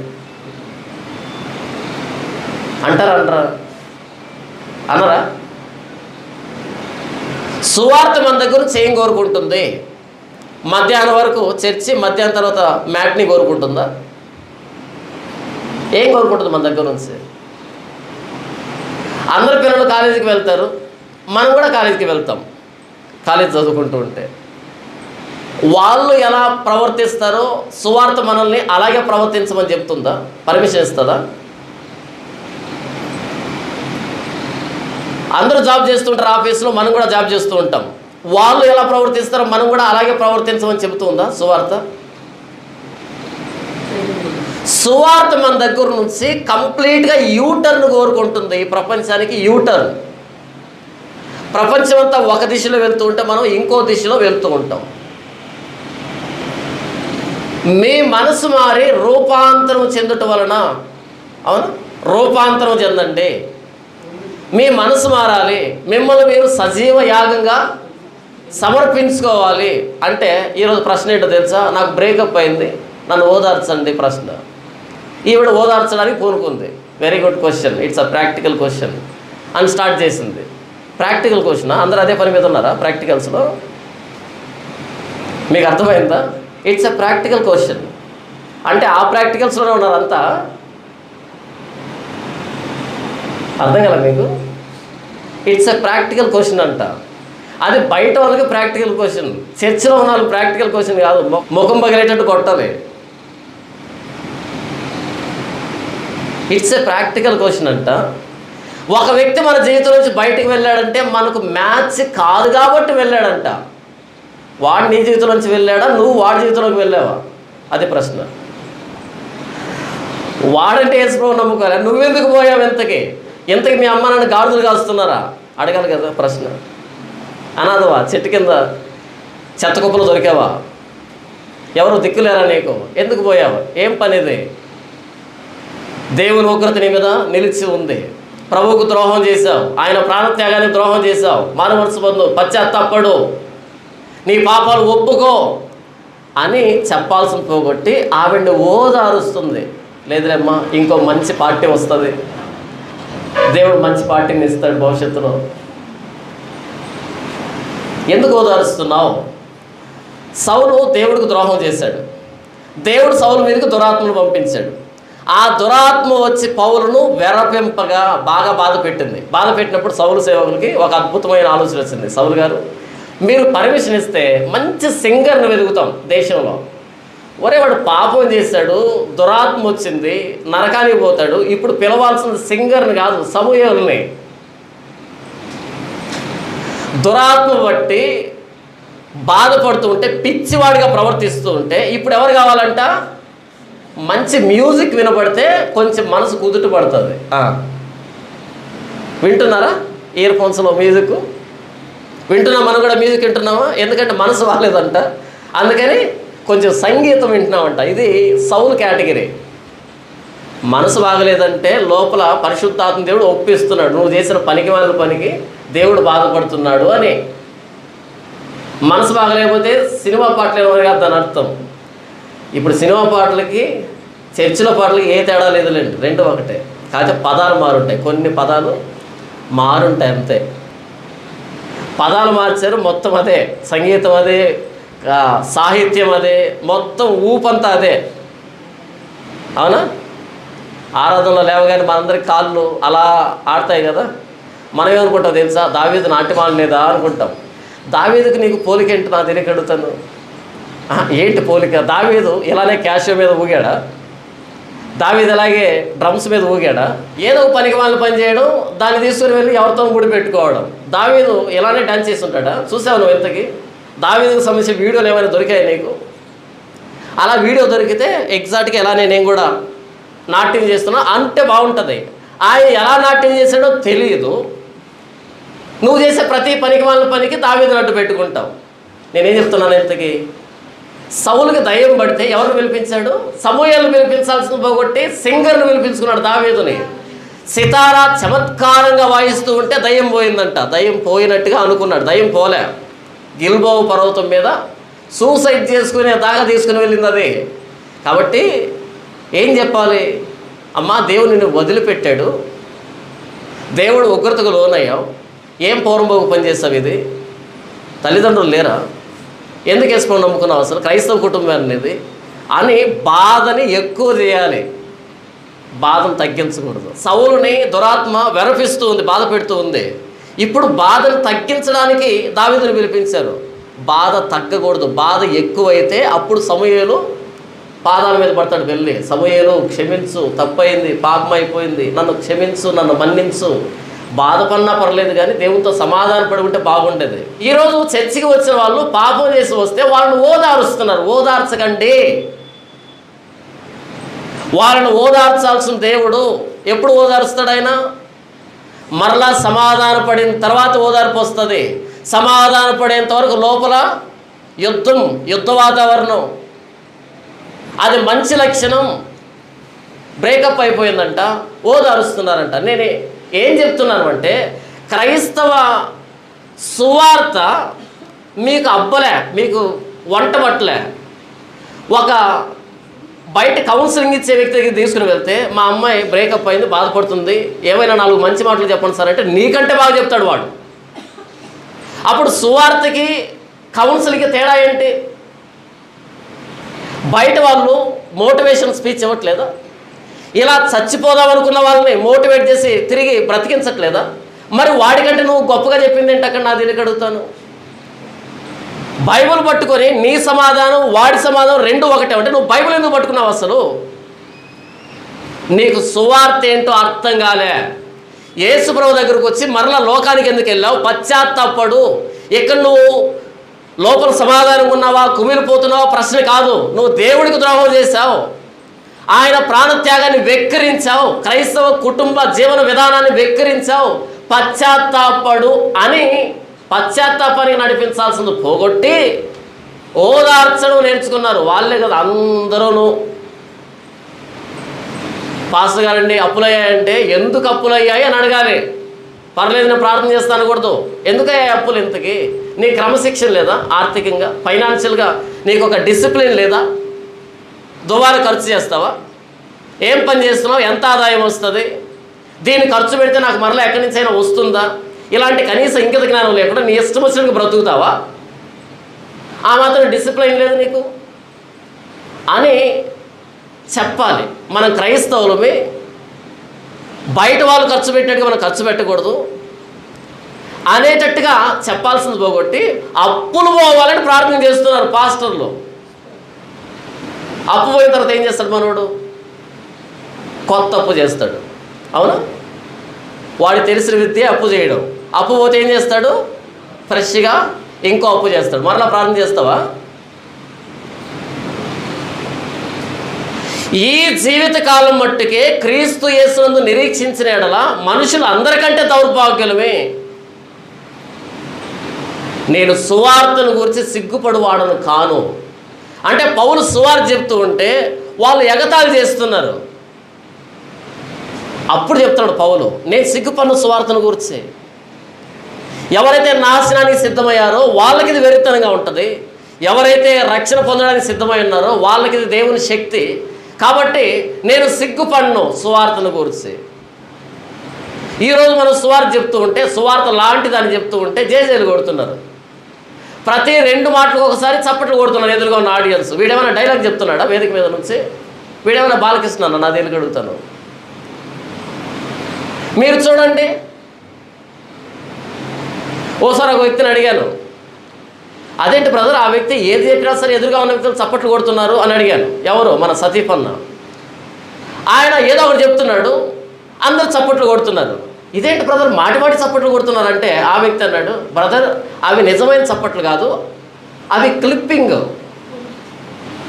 ఎడిటింగ్లో పెట్టారంట. అవి మాటి మాటి కొట్టట్లేదంట చప్పట్లో, ఎడిటింగ్లో యాడ్ చేశారంట. 2 మాటలు చెప్తాడు, వెంటనే ఎడిటింగ్ ఏది జబర్దస్త్లో వస్తుంది చూసారా, బ్యాక్గ్రౌండ్లో ఒకటే ఇప్పుడు నవ్వండి మీరు అని, అందులో ఏం జోక్ ఉండదు, జోక్ లేదని అలా ఉంటారని నవ్వండి అనే దానికి ఒక బ్యాక్గ్రౌండ్లో మ్యూజిక్ వేస్తాడు. అది పడగానే ఓహో ఇది జోక్ అనమాట, మనం కూడా నవ్వాలి. అది జబర్దస్త్తో చేశారంటే అర్థం ఉంది, సినిమా వాళ్ళు చేశారంటే అర్థం ఉంది. బ్యాక్గ్రౌండ్లో మ్యూజిక్, వాక్యం చెప్తుంటారు అనమాట, చాలా సాడ్గా చెప్తుంటారు, బాధగా చెప్తుంటారు, మనకేమనిపించదు బాధని. కాబట్టి ఏం చేస్తారు, బ్యాక్గ్రౌండ్లో ఒక వీణ వాయించినటువంటి బ్యాక్గ్రౌండ్ ఒకటి సాడ్ ప్యాథటిక్ మ్యూజిక్ ఒకటి పెడతారు. నువ్వేమన్నా డ్రామా వేస్తున్నావా, నీకెందుకు బ్యాక్గ్రౌండ్ మ్యూజిక్, మామూలుగా చెప్తే అర్థం కదా. చూస్తున్నారా తమాషాలు యూట్యూబ్లో, మీకు చెప్పమన్నదేంటి, మీరు చెబుతున్నదేంటి. నువ్వు చెబుతున్న ప్రతి 2-3 మాటలకి చప్పట్లు ఎందుకు కొట్టించుకుంటున్నావు, వాళ్ళు కొట్టలే, దాన్ని ఎందుకు ఎడిటింగ్లో పెట్టుకున్నావు, బాలకేసినావా, ప్రతి డైలాగు బాగా పేలుతుందని అర్థమా. పోనీ ఏమైనా వాక్యం చెప్పావు, వాక్యం కూడా లేదు. మనలో ఉన్నారా మనలో ఎవరైనా ఉద్యోగం లేకుండా, ఉన్నారా మనలో ఎవరైనా విడాకులు రాకుండా. ప్రపంచం నిండా ఉన్న వాళ్ళంతా సమస్యలో ఉన్న వాళ్ళే కదా. సమస్యకి సువార్తకి సంబంధం ఏంటి అసలు? యేసుప్రభు చెప్పలేదు కదా నీ సమస్య నుంచి విడిపిస్తానని. అన్నింటికంటే ప్రధానమైన సమస్య పాపం అని చెప్పాడు ఆయన సిలువలో. యేసుప్రభు సిలువలో వేలాడుతూ ఉంటే ఒక దొంగ అన్నాడు, నీవు దేవుని కుమారుడు అయితే నీవు దిగి మమ్మల్ని కూడా దింపు, అప్పుడు నమ్ముతాం. యేసుప్రభు అన్నాడు, నువ్వు నమ్మకపోతే వచ్చే నష్టం లేదురా బాబు, కొన్ని కోట్ల మంది పోతున్న నరకానికి, అందులో ఇంకో నంబర్ యాడ్ అవుతుంది అంతే, పెద్దగా బాధపడాల్సిన అక్కర్లేదు. నేను 7వ తరగతి చదువుతున్నాను, నా చెల్లెలు 6వ తరగతి చదువుతుంది. ఓ సువార్త చెప్తూ ఉంది. చెప్తున్నప్పుడు నేను ఒక మాట నన్ను తెలివిగా అన్నాను, ఒకవేళ యేసు ప్రభుకి నాతో అవసరం ఉంటే ఆయనే నన్ను రక్షిస్తాడులే అని అన్నా. మా చెల్లెలు ఏమాత్రం తడుకోకుండా తిరిగి ఒక మాట చెప్పింది, ఒరే యేసు ప్రభుకి నిన్ను రక్షించడం కాదు, నువ్వు ఆయన పాదాలు పట్టుకొని రక్షించమని వేడాలా, ఇది నీ అవసరం అంది. ఆయన రక్షించుకుంటానులే కావాలంటే, ఒకవేళ రక్షించుకోకపోతే ఎక్కడికి వెళ్తావు. ఇది ఆయన రక్షించుకుంటానులే కాదు, ఆయన చేయవలసిన దాన్ని సిలువలో చేశాడు, అనుభవించాడు. ఇప్పుడు నీవు ఆయన పాదాల మీద పడి నా పశ్చాత్తాపాన్ని, నా పాప క్షమాపణని అంగీకరించు ప్రభు అని నువ్వు వేడుకోవాలి. ఇప్పుడు రివర్స్ అయింది కదా, వీళ్ళు పశ్చాత్తాపంతో వచ్చి ప్రభువుని వేడుకోవటంలే. యేసు ప్రభు వాళ్ళని రక్షించుకోవాలి. ఇప్పుడు యేసు ప్రభుకి సవాలు విసురుతున్నారు. యేసు ప్రభువా వాళ్ళ అప్పులన్నీ తీర్చేసి వాళ్ళు వచ్చేస్తారు అంటే వీళ్ళు విఐపీలా? బైబిల్ ఏం చెప్పిందంటే పశ్చాత్తాపంతో పరుగును వచ్చి ప్రభు అయిన యేసుక్రీస్తు వారి పాదాలు చెంతపడాలి. ఆయన శిలువలో ప్రాణం పెట్టాడు. నేనేం చెప్తున్నాను అంటే, ఎందుకని ఈ జీవితకాలం మట్టికే ప్రభు అయిన యేసుక్రీస్తు వారిని నమ్ముకునేటట్టుగా బోధిస్తున్నారు? ఎందుకని మీకు బ్యాక్గ్రౌండ్ మ్యూజిక్, ఎందుకని మీకు చప్పట్లు, ఎందుకని మీకు ఇంత హంగామా ఆర్భాటం జరిగి సువార్త చెప్పడానికి ఎందుకని తమాషాలన్నీ? సినిమా రంగంతో పోటీపడి పాటలు రాస్తున్నాం, సినిమా రంగంతో పోటీపడి డైలాగులు చెప్తాం, సినిమా రంగంతో బయట ప్రపంచంతో పోటీపడి ఆ కౌన్సిలింగ్కి సువార్త అని పేరు పెట్టాం. గాస్పుల్ కౌన్సిలింగ్ రెండు వేరు వేరు. ఒక బాధ్యత కలిగిన వ్యక్తి 4 మంచి మాటలు చెప్తాడు, ఒరే చదువుకో నువ్వు భవిష్యత్తులో బాగుపడతావు, 4 మంచి మాటలు చెప్తాడు. ఈ మంచి మాటలే నేను చెబితే ఇక గాస్పుల్ ఏంటి? సువార్త ఏం చెప్తుందంటే నీ భౌతిక సంబంధమైన విషయాల్లో నేను ఓదార్చదు. అలాగే సౌలుని పంపించారు, నాశనాన్ని పంపించారు. సితారా వాయించగలిగినటువంటి దావీదును పట్టుకొని వచ్చి సౌలుని నిత్య నాశనాన్ని పంపించారు. దయ్యం పట్టింది, బాధ పెడుతూ ఉంది. ఇలాంటప్పుడు సౌలును ఓదార్చకూడదు, సౌలు పశ్చాత్తాపడాలి. నాయనా నీవు నన్ను రాజుగా చేశావు, గాడిదలు మేపుకుంటూ ఉన్నాను. అవునా? సౌలు ఏం పని చేస్తున్నాడు? గార్ధవం అని రాయబడింది. గార్ధవం అంటే గాడిద. గాడిదలు తప్పిపోతే వెతుక్కుంటూ వచ్చాడు సమూయేలు దగ్గరికి. అలా గాడిదలు మేపుకునే నన్ను ఇశ్రాయేలు మీద రాజుగా నియమించావు నాయన, అభిషేకించావు నాయన. ప్రభువా నీకే ద్రోహం చేశాను, నన్ను క్షమించు అని పశ్చాత్తాపడాల్సినటువంటి అలాంటి అవసరం ఉన్నటువంటి సౌలుని సితారా వాయించి వాయించి వాయించి సూసైడ్ చేసుకుని వచ్చేదాకా తీసుకుని వెళ్ళారు మనోళ్ళు, సౌలు సేవకులు. ఈరోజు మన సేవకులు కూడా సితారా వాయిస్తున్నారు మన చెవిలో. అర్థమవుతుంది నేనేం మాట్లాడుతున్నాను? సౌలు సేవకులు ఎలా సూసైడ్ చేసుకునే దాకా తీసుకుని వెళ్ళారో సితారా వాయించి వాయించి వాయించి వాయించి, ఈరోజు మనల్ని కూడా మన పాపాల నుంచి మనకి పశ్చాత్తాపం వచ్చేటట్టు కాకుండా మన సమస్యల నుంచి మనకి పరిష్కారం కోసమని ప్రార్థన చేసి చేసి చేసి మనల్ని నరకానికి పంపిస్తున్నారు. నేను ఒక ఆయన పంపించాను కదా, పోయిన ప్రతిసారి కూర్చొని అయ్యో అన్న అలా జరిగిందా ఇలా జరిగిందా అని నా మానవత్వాన్ని అంతా వలకుపోసి ఆయనకు బాగైంది లేదు, ఆయన చర్చికి వచ్చింది లేదు, నరకానికి వెళ్ళాడు. పాస్టర్ జాన్పాల్ దగ్గరుండి పంపించాను నరకానికి. అవునా? ఎంత సిగ్గుపడ్డాను తెలుసా మాట విని. అరే ఎంతమందికి సువార్త చెప్తాను, నేను ఆ వ్యక్తి పక్కన కూర్చొని కొన్ని సంవత్సరాలు కూర్చొని ఎంతసేపు ఆయన చెప్పేది విన్నాను తప్ప బైబిల్ స్పష్టంగా చెప్పింది కదా, నీతిమంతులు లేడు ఒక్కడు లేడని స్పష్టంగా చెప్పింది. ప్రతి వారి హృదయం బలహీనమైంది, అరకాలు మొదలుకొని నన్నెత్తి వరకు ఎక్కడ స్వస్థత లేదు, ఎక్కడ చూసినా గాయములు దెబ్బలు పచ్చిపుండ్లు అవి పిండబడలేదు కట్టబడలేదు తైలంతో మెత్తన చేయబడలేదు, ప్రతివాడు అంతరంగంలో కుష్ఠరోగం పాపమని కుష్ఠరోగంతో ఉన్నాడని బైబిల్ స్పష్టంగా చెప్పింది. హృదయంలో నుండే అన్ని రకాల దారుణాలు బయటకు వస్తున్నాయని యేసుప్రభువు చెప్పాడు. హృదయం మోసకరమైనదని బైబిల్ చెప్పింది. ఇన్ని తెలిసి కూడా నేను ఎవరికి ద్రోహం చేయలేదు సార్, నన్ను దేవుడు ఎందుకు ఎలా చేశాడంటే ఎందుకు నమ్మాను, ఎలా నమ్మాను, అసలు నా మానవత్వం అడ్డొచ్చింది. ఆయన బాధను చూసి ఈ వ్యక్తికి పాప క్షమాపణ గురించి ఎందుకులే ప్రభువా ఈ వ్యక్తిని స్వస్థపరచనైనా బాగు చేయనైనా అని పాట ఎత్తుకున్నాను. ఇంట్లో అదే చెప్పాను. బయట పాసలు ఫోన్ చేసి వీడియో కాల్ చేయించి ఆయన కోసం స్వస్థత ప్రార్థన చేయించాను. నాకంటే స్వస్థత వరం లేదు, ఎవరికైనా స్వస్థత వరం ఉందని చెప్పుకుంటున్నారు కదా, వాళ్ళ దగ్గర ఫోన్ చేయించాను. వాళ్ళు ఫోన్లో ప్రార్థన చేసి బ్రదర్ ఆ వ్యక్తిని వెనకాల పట్టుకోండి, ఏంటంట ఇలా పెట్టాను, అందరూ ఆయన ప్రార్థన చేస్తున్నాడు, నేను చూస్తున్నాను, బ్రదర్ ఆ వ్యక్తిని నిలవబెట్టి వెనకాల ఎవరైనా పట్టుకోమని చెప్పండి. ఎందుకు? స్వస్థత వస్తే ఆయన నిలబడతాడు కదా, పట్టుకోవడం దేనికి అంటే పరిశుద్ధాత్మ దేవుడు తాకబోతున్నాడు. ఎంతకాలంలో ఇలా డ్రామాలు వేస్తారు దరిద్రులారా. పరిశుద్ధాత్మ దేవుడు ఏం చేస్తాడంట, తాకుతాడంట, తాకగానే ఆ వ్యక్తి కింద పడతాడంట. నేను కింద పడగొట్టమని ప్రార్థన చేయమన్నానా, నిలవబెట్టమని ప్రార్థన చేయమన్నానా? ఆయన నిలవబడలేకున్నాడు, ప్రార్థన చేయి, కూర్చొని ఉన్నాడు, లేచి నిలవబడాలి, అప్పుడు ఒప్పుకుంటా పరిశుద్ధాత్మ దేవుడు తాకాడు అంటే. నువ్వేం చేస్తున్నావు? ఎవరినైనా పట్టుకోమని చెప్పండి. నేను నిజమేననుకొని పట్టుకోండి, ఈ వ్యక్తిని బలంగా పట్టుకోండి. ఒక వెంట్రు కూడా ఊగలే, పాడడం దేవుడు ఎరుగు, వెంట్రు కూడా ఊగలే ఆయనకి. ఆయన కళ్ళు మూసుకొని ఇప్పుడే తాకునైనా, ఇప్పుడే సంధించినైనా, బంధించినైనా, అదినైనా ఇదినైనా అంటున్నాడు. నేను చూస్తున్నాను పడతాడేమో అని. వెంట్రు కూడా ఊగటంలే, ఇంకెప్పుడు పడతాడు? చేసి చేసి చేసి బ్రదర్ రేపు మరలా ఇదే సమయానికి చేద్దాం, రేపు కాల్ చేయండి. ఇప్పుడు తాకలేదా పరిశుద్ధాత్మ దేవుడు? ఎందుకంటే ఈయనకు తెలీదు ఇలా టచ్ అంటే పడతారని, ఈయనకు తెలీదు ఈ వ్యక్తికి, అన్యుడు కదా.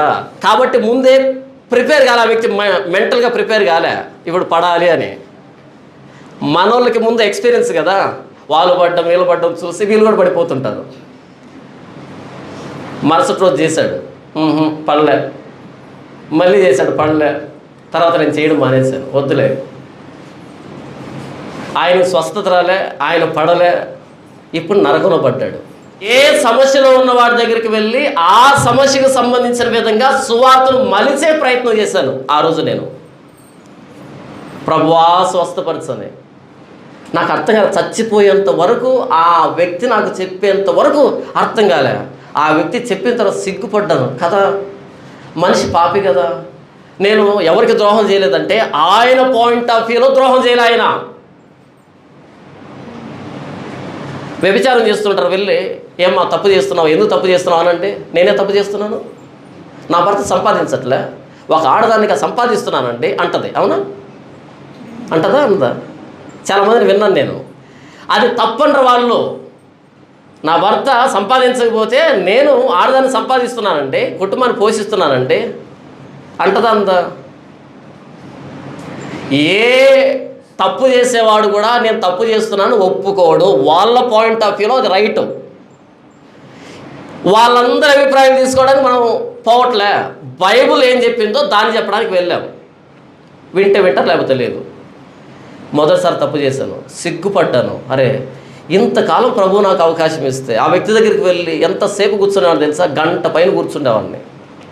ఆయన మనసు దగ్గర విపరీతమైన వాసన వచ్చేది, ఎందుకంటే మనసులో ఉన్నాడు కదా. అయినా భరించేవాడిని. ఏమనుకునేవాడు తెలుసా మనసులో? ఆ వ్యక్తిని ఓదారుస్తున్నా, నేను ఆ వ్యక్తికి ధైర్యం చెప్తున్నా. ఏదో ఒక రోజు ప్రభు ఈ వ్యక్తిని స్వస్థపరుస్తాడు, ఈ వ్యక్తి చర్చికి వస్తాడు, ఆ రోజు సువార్త చెప్తా. ఎప్పుడు జరగలే, సిగ్గుపడ్డాను. ప్రభు అయిన యేసుక్రీస్తు వారు అపోస్తలుల దగ్గరికి వచ్చి, మీరు సర్వలోకానికి వెళ్ళి సర్వ సృష్టికి సువార్త ప్రకటించండి. ఏమని చెప్పాలి ప్రభువా? నా మరణం గురించి, నా సమాధి గురించి, నా పునరుద్ధానం గురించి వాళ్ళకి అర్థమయ్యేంత వరకు చెప్పండి. ప్రభువా నమ్మరు ప్రభువా, ఎవరి సమస్యలు వాళ్ళకు ఉన్నాయి.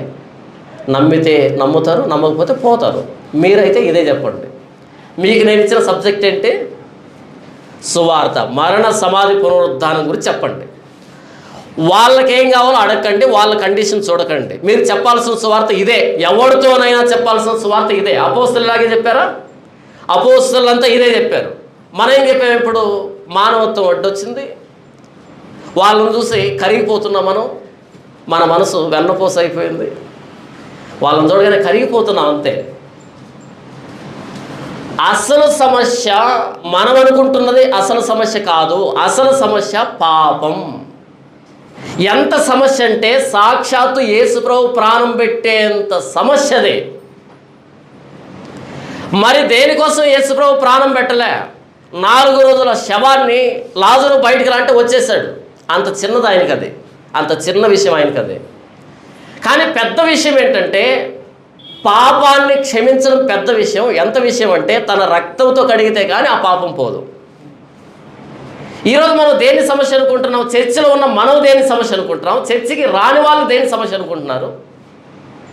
ఈ జీవితకాలం మట్టికే యేసుప్రభువును నమ్ముకున్నామంటే ఆయన సువార్తను గాలికి వదిలిపెట్టేసి ఈ జీవితంలో ఏవో కొన్ని మేలులు, కొన్ని లాభాలు, కొన్ని సమస్యలు మెరుగుపడడం, మనశ్శాంతి. ఏంటిది? నేను సువార్తను గురించి సిగ్గుపడువాడును కాను. నేను సువార్త ప్రకటిస్తున్నాను. దాన్ని నమ్మితే అది గ్రీసు దేశస్థుడైనా, యూదుడైనా, రోమియుడైనా, ఎవడైనా సరే వారిని రక్షించడం దేవుని బాధ్యత, దేవుని శక్తి. కాబట్టి నేను చెప్పేటువంటి ఈ సమాచారం అన్నది ఒక వ్యక్తి నిత్యత్వాన్ని నిర్ణయిస్తుంది. నమ్మకపోతే నరకాన్ని నిర్ణయిస్తుంది, నమ్మితే పరలోకాన్ని నిర్ణయిస్తుంది. అలాంటి వార్త దేవుడు నా నోట ఉంచినప్పుడు అర్థం కాని వాళ్ళు ఏదైనా అనొచ్చు, నేను సిగ్గుపడను. ఎందుకంటే నేను ఏం చెబుతున్నానో నాకు తెలుసు. వాళ్ళు ఎందుకు ఎగతాళి చేస్తున్నారో వాళ్ళకి తెలియదు. కాబట్టి సువార్తను గురించి నేను సిగ్గుపడువాడును కాను. అంటే సువార్త అందరిని మెప్పించేది కాదు అని చెప్తున్నాడు ఆయన. కానీ ఈరోజు సువార్త ప్రపంచాన్ని మెప్పిస్తూ ఉంది. ఎక్కడ తేడా వచ్చింది? ఈరోజు సువార్త ప్రపంచాన్ని మెప్పిస్తూ ఉంది. మెప్పించట్లేదా? ఎంత అందంగా చెప్తున్నారు, ఎంత సినిమాటిక్గా చెబుతున్నారు. ఎన్ని స్కిట్లు, ఎన్ని డ్రామాలు, ఎన్ని డ్యాన్సులు. యేసుప్రభు పాటే డ్యాన్సు, మరలా లోక సంబంధమైన పాట కాదు, యేసుప్రభు పాటే. ఆ పాట ముందు పడుతుంది కొరియోగ్రాఫర్ అని. ఏంటి దీనికి కూడా కొరియోగ్రాఫర్ ఉన్నాడా? ఉన్నాడు. ఆయన సాక్ష్యం ఏంటో తెలుసా? నేను ఒకప్పుడు సినిమాకు కొరియోగ్రఫీ చేసేవాడిని. ప్రభువుని యేసుక్రీస్తు నన్ను రక్షించాడు. ఇప్పుడు నేను దేవుని పాటలు కొరియోగ్రఫీ చేస్తున్నా. చూసారు ఎంత ప్రశ్నపట్టిపోయిందో. మొన్నొకడు మిమిక్రీ చేస్తున్నాడు. ఈ సభకి నాగార్జున వస్తే ఎలా మాట్లాడతాడు అని నాగార్జున వాయిస్ మిమిక్రీ చేస్తున్నాడు. ఈ సభకి చిరంజీవి వస్తే ఏం మాట్లాడతాడు? ఎందుకు వస్తాడు అసలు? చిరంజీవి ఎందుకు వస్తాడు చర్చికి? వస్తే అక్కడ కూర్చుంటాడు. ఇక్కడ వేదిక ఇస్తారా అనుకుందాం. కాసేపు ప్రభాస్ వచ్చాడు అనుకుందాం, చేశాడు వాడు మిమిక్రీ. ప్రభాస్ వచ్చాడు అనుకుందాం, ప్రభాస్ వస్తే వేదిక ఎక్కిస్తావా? అక్కడ కూర్చోబెట్టాలి. క్రిస్మస్ సందేశం ఇస్తూ ఉన్నాను నా చర్చిలో. ఎమ్మెల్యేకి సీటు ఆయనకి కన్ఫాము. ఆయన వచ్చాడు మన చర్చికి, ఎమ్మెల్యే బరిలో ఉన్న వ్యక్తి వచ్చాడు. సంఘ పెద్దతో నేను ఏమన్నాను అంటే, నేను ప్రసంగం చేస్తున్నా, సంఘ పెద్ద వచ్చాడు, ఈ విధంగా పలానా వ్యక్తి వచ్చాడు, చాలామంది వచ్చారు, కార్యకర్తలంతా వచ్చారు. నేను అన్నాను, ప్రసంగం అయిపోయిన తర్వాత మాట్లాడతామని చెప్పు, ఆ బయట ఉండమని చెప్పు అన్నా. లోపలికి రావద్దు, ఆ హంగామాతో వాక్యం డిస్టర్బ్ అవుతుంది. కూర్చున్నారు. వాళ్ళు ఇంకా చాలా చర్చలు తిరగాలి. ఎందుకంటే అందరినీ ఆ రోజు పరామర్శించాలి. ఆ రోజు ఎక్కువ మంది వస్తారు, ఆ రోజు చూపెడితే కదా కొంచెం సింపతి వస్తుంది. వీడు మనోడే అనే గొర్రెలు ఉంటాయి కదా చర్చిలో, జస్ట్ అలా కనబడాలి, కేక్ ఇవ్వాలి, ఫ్లాట్ అంతే, మనోడే కదా. ఆ గొర్రెల కోసం వచ్చాడు, కూర్చున్నాడు. ఇక బలవంతంగా లోపలికి వచ్చేసాడు. నాకు అర్థమైంది వేదిక మీదకి రాకూడదని. నేను దిగి అక్కడికి వెళ్ళాను. అక్కడికి వెళ్ళి అక్కడే షేక్ హ్యాండ్ ఇచ్చి అక్కడే ఫోటో దిగి అలానే పంపించేశాను. వేదిక ఇవ్వను. ఎందుకని? ఇది నా ప్రభు అయిన యేసుక్రీస్తు వారిని గురించి ప్రకటించాల్సినటువంటి వేదిక. ఇది రాజకీయాలు ప్రకటించేది కాదు. కానీ ప్రభాస్ వస్తే ఈ మీటింగ్కి ఏం మాట్లాడతాడు అంటే, ప్రభాస్ వస్తే మైక్ ఇచ్చేస్తావా? అసలు ప్రభాస్ ఎందుకు వస్తాడు? ఆయన షూటింగ్లో బిజీగా ఉన్నాడు కదా, ఆయన బాహుబలిలో బిజీగా ఉన్నాడు. మనం యేసు ప్రభు బలి గురించి మాట్లాడుతున్నాం. యేసు ప్రభు బలికి బాహుబలికి సంబంధం ఉందా? బాహుబలి ఈవెంట్ కాదు కదా ఇది ప్రభాస్ రావడానికి. ప్రభాస్ వస్తే ఎలా మాట్లాడతాడు, చిరంజీవి వస్తే ఎలా మాట్లాడతాడు, మహేష్ బాబు వస్తే ఎలా మాట్లాడతాడు అని మిమిక్రీ చేస్తున్నాడు. కొంతమంది ప్రశ్నలు ఎవరీశారు, కొంతమందికి మనస్సాక్షి ఉంటుంది కదా, ఎక్కడో కొంచెం తగులుకో ఉంటుంది కదా, ఇది పద్ధతి కాదని కొంతమందికి ఉంటుంది కదా, వాళ్ళు ప్రశ్నలు ఎవరీశారు. ఏంటి సంఘంలో మిమిక్రీ ఏంటి, సినిమా హీరోల మిమిక్రీ ఏంటి అని అంటే, అప్పుడు ఆయన చెప్తున్నాడు, ఈ వ్యక్తి గతంలో మిమిక్రీ చేస్తూ ఉంటే ప్రభువు చేత పట్టబడ్డాడు. అలా ప్రభు చేత పట్టబడి ఇప్పుడు సంఘాన్ని చెరపడానికి లోపలికి వచ్చాడు అని చెప్తున్నాడు ఆయన. అలా చెప్పలేదు. ఒకప్పుడు మిమిక్రీ ఎలా చేస్తున్నాడు అని చెప్పడానికి మిమిక్రీ చేయించాడంట. అప్పుడు నాకు ఇంకో ప్రశ్న వచ్చింది, ఒకవేళ భవిష్యత్తులో షకీలా మారుమనసు పొందితే నీ చర్చికి వస్తే ఏం చేస్తావు వేదిక మీద? అర్థం కాదు కదా. పోర్నోగ్రఫీలో యాక్ట్ చేసేటువంటి ఒక స్త్రీ మారుమనసు పొందింది అనుకో, అప్పుడు వేదిక మీద పిలుస్తావు. అప్పుడు ఏం చేపిస్తావు వేదిక మీద? ఒకప్పుడు ఈవిడ ఇలాగే వ్యభిచారం చేసేది అని చూపెడతావా? అదే కదా లాజిక్. ఒకప్పుడు ఇలాగే మిమిక్రీ చేస్తూ ఉన్నాడని చర్చిలో మిమిక్రీ చేయించావు. అలా వీడు మిమిక్రీ చేస్తుంటే ప్రభాస్ అనగానే ఓని కేకలేస్తున్నారు ఎదురుగా ఉన్న వ్యక్తులు. అంటే అందరూ చూస్తున్నారా, ఫాలో అవుతున్నారా? మీరు ఎందుకు కేకలేస్తారు అంటే ఫాలో అవుతున్నారు అనమాట, ఎక్కడ తీసిపోవట్లేదన్నమాట. చిరంజీవి అనగానే ఓ కేకలేస్తున్నారు. ఎందుకని కేకలేస్తారు? మీరంతా వేసుకొని నమ్ముకున్నారు కదా. భ్రష్టు పట్టిపోయింది. ఆ డ్యాన్సులేంటి, ఆ మిమిక్రీలేంటి, ఆ పాటలేంటి, ఆ పాటలకు మ్యూజిక్లేంటి, ఆ స్కిట్లేంటి, డ్రామాలేంటి, ఆ షార్ట్ మెసేజ్లేంటి, ఆ మోటివేషనల్ స్పీచెస్ ఏంటి. షార్ట్ మోటివేషనల్ స్పీచ్ ఎందుకు షార్ట్ చేసావు? వ్యూస్ కావాలన్నా? 30 సెకండ్లో ఏం వాక్యం అర్థమవుతుంది? ఒక ఆయన ఇక్కడే బలభద్రపురంలో ఉంటాడు ఆయన షార్ట్ ఒకటి వచ్చింది నాకు. ఆయన ఏం చెప్తాడు తెలుసా, మనం అనుకుంటాం కానీ సినిమాలోనే హీరోయిన్లు ఉంటారని, మన మధ్యలో కూడా చాలామంది అందమైనటువంటి స్త్రీలు ఉంటారు, కాకపోతే వాళ్ళ గ్లామర్ మీద మనసు పెట్టగల నల్లగా అయిపోయి ఉంటారు, వాళ్ళే కనుక మనసు పెడితే వాళ్ళకంటే అందంగా ఉంటారు అని చెప్తున్నాడు. నాకు అనిపించింది, మరి ఒక పని చేయి, నీ ఆస్తి నమ్మి అందరికీ sunscreen lotions, fair and లవ్లీలు, ఈ కాస్మెటిక్ కిట్ ఉంటుంది కదా, పంచు, మరి అందరూ అందంగా తయారవుతారు. ఒక ఫ్యాషన్ షో ఏర్పాటు చేద్దాం. కానీ ఏం చెప్తున్నారా ఇంతకి ప్రపంచానికి? ఏం చెప్పాలనుకున్నారు ప్రపంచానికి? నువ్వు పుట్టినరోజు ఒక పాట, నీ కొడుకు పుట్టినరోజు ఒక పాట, నీ భార్య పుట్టినరోజు ఒక పాట, నీ అత్త పుట్టినరోజు ఒక పాట, మీ పక్కింటి ఆవిడ పుట్టినరోజు ఒక పాట, పేరేమో యేసు ప్రభుదే. ఏంటిది? బైబిల్ సంప్రదాయం అనేది, సువార్త ఇదేనా చెప్పింది? ఈయన పుట్టగానే అంట కర్నూలులో ఎవరో కేక్ కట్ చేసి అన్నదాన కార్యక్రమం చేశారంట. నువ్వేమైనా సినిమా హీరోవా?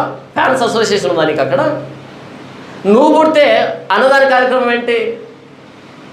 ఘనంగా చెప్పుకుంటున్నారండి. రక్తదాన కార్యక్రమం పాస్టర్ గారు పుట్టిన సందర్భంగా. పాస్టర్ గారు ఎవరు? మరలా ఈ గొర్రెలు ఇస్తూ ఉంటాయి. ఎక్కడికి వెళ్ళింది సంఘము? సువార్త ఏంటి? ఈరోజు సంఘం ఎక్కడికి వెళ్ళింది? సువార్తలో యేసు ప్రభు కదా కనిపించాలి. సువార్తను అడ్డు పెట్టుకొని నువ్వెందుకు కనిపిస్తున్నావు? సువార్తను అడ్డు పెట్టుకొని నువ్వెందుకు సెలబ్రేట్ అయిపోయావు? మోటివేషన్ స్పీచ్కి సువార్తకి తేడా లేదా? పాపం చేసిన వాళ్ళని ఓదారుస్తున్నావు ఎందుకు? పశ్చాత్తాపడేట్టుగా చేయకుండా. యేసు ప్రభు శిలువ దగ్గరికి కాకుండా నీ చర్చికి రప్పించడమే ధ్యేయంగా పెట్టుకున్నావు ఎందుకు? సువార్తను గురించి నేను సిగ్గుపడివాడును కాను అంటే సిగ్గుపడేటువంటి పరిస్థితిలో సువార్త ప్రకటించాడు. వాళ్ళు ఎందుకు హేళన చేస్తున్నారో వాళ్ళకు తెలియదు, కానీ నేను ఏం ప్రకటిస్తున్నానో నాకు తెలుసు. దీన్ని అంగీకరిస్తే వాడు రక్షణ, అంగీకరించకపోతే నాశనం. వాళ్ళకి తెలియదు, కాబట్టి నేను సిగ్గుపడను. ప్రభువైన యేసుక్రీస్తు వారు అదే అన్నాడు. తండ్రి వీరేం చేస్తున్నారు వీరికి తెలియదు కనుక వీరిని క్షమించు అన్నాడు ఆయన. ఆ రోజు పౌలు సువార్త ప్రకటిస్తుంటే హేళన చేశారు, ఎగతాళి చేశారు, కొట్టారు, ఈడ్చారు. అన్ని రకాల ప్రతికూలమైన పరిస్థితులు. ఈరోజు మనం సువార్త చెప్తూ ఉంటే పూదండలు వేస్తున్నారు. ఒక ఆయన రాజమండ్రిలో పూదండలు వేయించుకున్నాడు. దండలు నీకెందుకు దండ? సరే వేయించుకున్నావు, ఎప్పుడు వేయించుకోవాలి? పోయిన తర్వాత కదా. ఇప్పుడు ఎందుకు? చాలా టైం ఉంది కదా దానికి. అంటే అప్పుడు చూసుకోలేమని ఇప్పుడే వేయించుకుంటున్నావా పూదండలు? పాస్టర్కి ఎందుకంటే పూలదండ? పూలదండలు వేయించుకుంటున్నాడు ఆయన. అలా వస్తూ ఉంటే పూలు చల్లుతూ ఉన్నారు. దానికి చాలా సమయం ఉంది. నువ్వు పోయిన తర్వాత చల్లుతారు, అంతవరకు వెయిట్ చేయి. ఇప్పుడు ఎందుకు చల్లించుకుంటున్నావు? యేసుప్రభుని రోల్ మోడల్గా పెట్టుకున్నావా? ఇది నా భూస్థాపన కోసం ఈవెన్ నా మీద తైలం పోసింది కాబట్టి ఈవెన్ ఆటంకపరచకండి, దాన్ని ఏమైనా రోల్ మోడల్గా తీసుకున్నావా? అది యేసుప్రభు బాగుంటుంది. ఈవెన్ నా భూస్థాపన కోసమని నా మరణాన్ని ముందుగానే ప్రవచిస్తూ ఇలా చేసింది కాబట్టి ఆటంకపరచకండి అని యేసుప్రభు అన్నాడు కదా. అది ఆయనకి సెట్ అవుతుంది, కానీ నువ్వు పూలన్నీ వేయించుకోవద్దు, నువ్వు తల్లించుకోవద్దు. ఇది నీకు సెట్ కాదు. సువార్తలో యేసుప్రభు లేడు, మిస్ అయిపోయాడు. సువార్తలో యేసుప్రభు మరణ సమాధి పునరుద్ధానాలు లేవు, మిస్ అయిపోయాయి. ఈ జీవిత కాలం మట్టుకే. రేపు సువార్త అనగా అయ్యగారు దిగుతారనగా ఈ రోజు నుంచే ఆటోకి ఒక మైక్ కట్టుకొని తిరుగుతారు. రోగాలతో ఉన్న వాళ్ళతో వచ్చేసేయండి, జబ్బులతో ఉన్న వాళ్ళతో వచ్చేసేయండి, సమస్యలు ఉన్న వాళ్ళతో వచ్చేసేయండి. అయ్యగారు బహుబలంగా ప్రార్థన చేస్తాడు. బలమైన ప్రార్థన ఉంటుందంట. ప్రార్థనలో బలమైన ప్రార్థన, బలహీనమైన ప్రార్థన రెండు ఉంటాయా? రోగుల కోసం ప్రత్యేక ప్రార్థనలు అంట. అంటే సాధారణమైన ప్రార్థన, ప్రత్యేకమైన ప్రార్థన రెండు ఉంటాయా? సాదా దోశ, మసాలా దోశ అంటారు కదా, అలా ప్రత్యేకమైన ప్రార్థన చేస్తాడంట. అది ఎలా చేస్తాడు ప్రత్యేకమైన ప్రార్థన అంటే? ఏదో ఒకటి అందాం, వస్తే వస్తారు, అలా చెప్తారు కదా వచ్చేది. ఎందుకని సువార్తని మనుషులకి ఇంపుగా మార్చావు? ఆ రోజు పౌలు అన్నాడు సువార్తను గురించి నేను సిగ్గుపడువాడు కాను అంటే, ఈరోజు సువార్త చెప్తూ ఉంటే అందరూ జేజేలు కొడుతున్నారే. నువ్వే క్లాప్స్ కొట్టించుకుని, నువ్వే ఎడిటింగ్లో క్లాప్స్ కొట్టేటట్టుగా యాడ్ చేసుకుంటున్నావు ఎందుకు? నువ్వు ఒక హీరోవి, నీ భార్య హీరోయిన్, నీ పిల్లలు అప్కమింగ్ హీరోస్, హీరోయిన్స్, అంతా సెలబ్రిటీ ఫ్యామిలీనా? మళ్ళీ వేదిక మీదకి వచ్చి దీనత్వం గురించి మాట్లాడతావు. వింటున్నారు జనాభా. ఏది సువార్త, ఏది సువార్త కాదు, తేడా లేదు. 1 కొరింథీ పత్రిక 9వ అధ్యాయము 16వ వచనం చూడండి. నేను సువార్తను ప్రకటించుచున్నను, నాకు అతిశయ కారణం లేదు. సువార్తను ప్రకటింపవలసిన భారము నా మీద మోపబడి ఉన్నది. అయ్యో, నేను సువార్తను ప్రకటించకపోయిన ఎడల నాకు శ్రమ. సువార్త అన్నది నువ్వేదో దేవుడికి ఫేవర్ చేయటంలే, అది ఆజ్ఞ, కమాండ్. అది గద్దించాడు ఆయన. గద్దించి మీరు సర్వలోకానికి వెళ్ళి సర్వ సృష్టికి సువార్త ప్రకటించన్నది కమాండ్. అది బ్రతిమలాడలే, కమాండ్. 3.5 సంవత్సరం తిప్పుకుని దేనికో తెలుసా? ఎందుకే? ఇది కమాండ్. నాకు ఇష్టం ఉంటే పోతాను, ఇష్టం లేకుంటే పోను. నాకు హోటల్లో రూమ్ తీసావా, ఎంత కానుకిస్తావు, ఏ భోజనం పెడతావు, ఏంటి నీ అవసరతలు అడుగుతున్నావే? యేసు ప్రభు కొరకు మాట్లాడటమే నీ భాగ్యం, అంతే. యేసు ప్రభు నీ నోటిని వాడుకుంటున్నాడు అంటే తన మరణ సమాధి పునరుద్ధానాల గురించి ప్రకటించడానికి అదే భాగ్యం. పలానా దైవజనుడు రావాలంటే ఎంత. మొన్న ఒక ప్రాంతానికి వెళ్ళాం ఒక పాస్టర్ గారి దగ్గరికి. అన్న పలానా వ్యక్తిని ఈ క్రిస్మస్కి పిలిచామన్నా, అయితే ఆ వ్యక్తి ఏమన్నాడు అంటే ఒక స్టార్ హోటల్లో రూమ్ తీయాలంట, ఉదయాన్నే ఏం తింటాడో మెనూ చెప్పారంట, మధ్యాహ్నం ఏం తింటాడో మెనూ చెప్పారంట, రాత్రి ఏం తింటాడో మెనూ చెప్పారు. ఇంతగా మెనూ ఏంటో తెలుసా? Dry fruits. ఒక్కో పూట ఒక్కో విధమైన ఫ్రూట్స్ చెప్పాడు ఆయన. అవన్నీ కొనేటప్పటికి 3 రోజులు మీటింగ్కి వీళ్ళు మొత్తం ఆస్తులు అమ్ముకోవాలి. వాల్నట్ ఎంత కేజీ?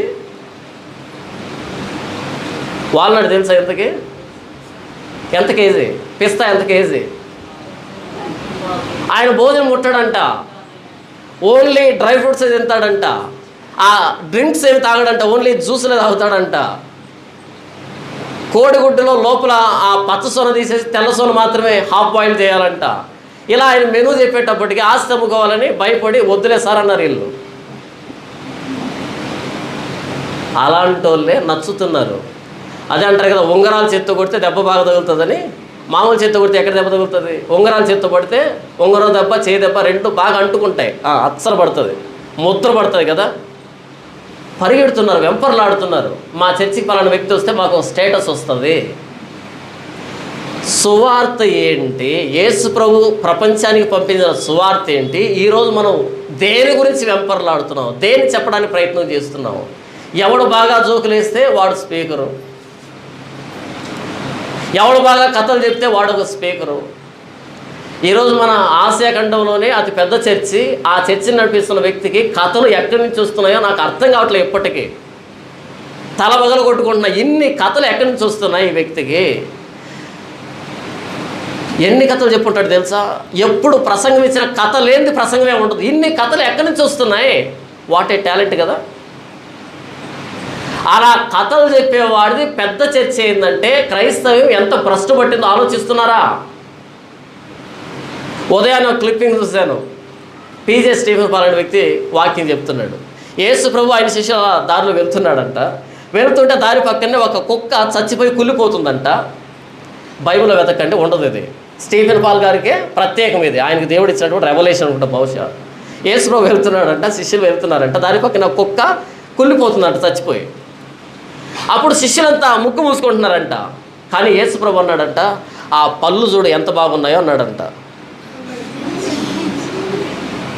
క్లిప్పింగ్ ఉదయాన్నే చూశాను.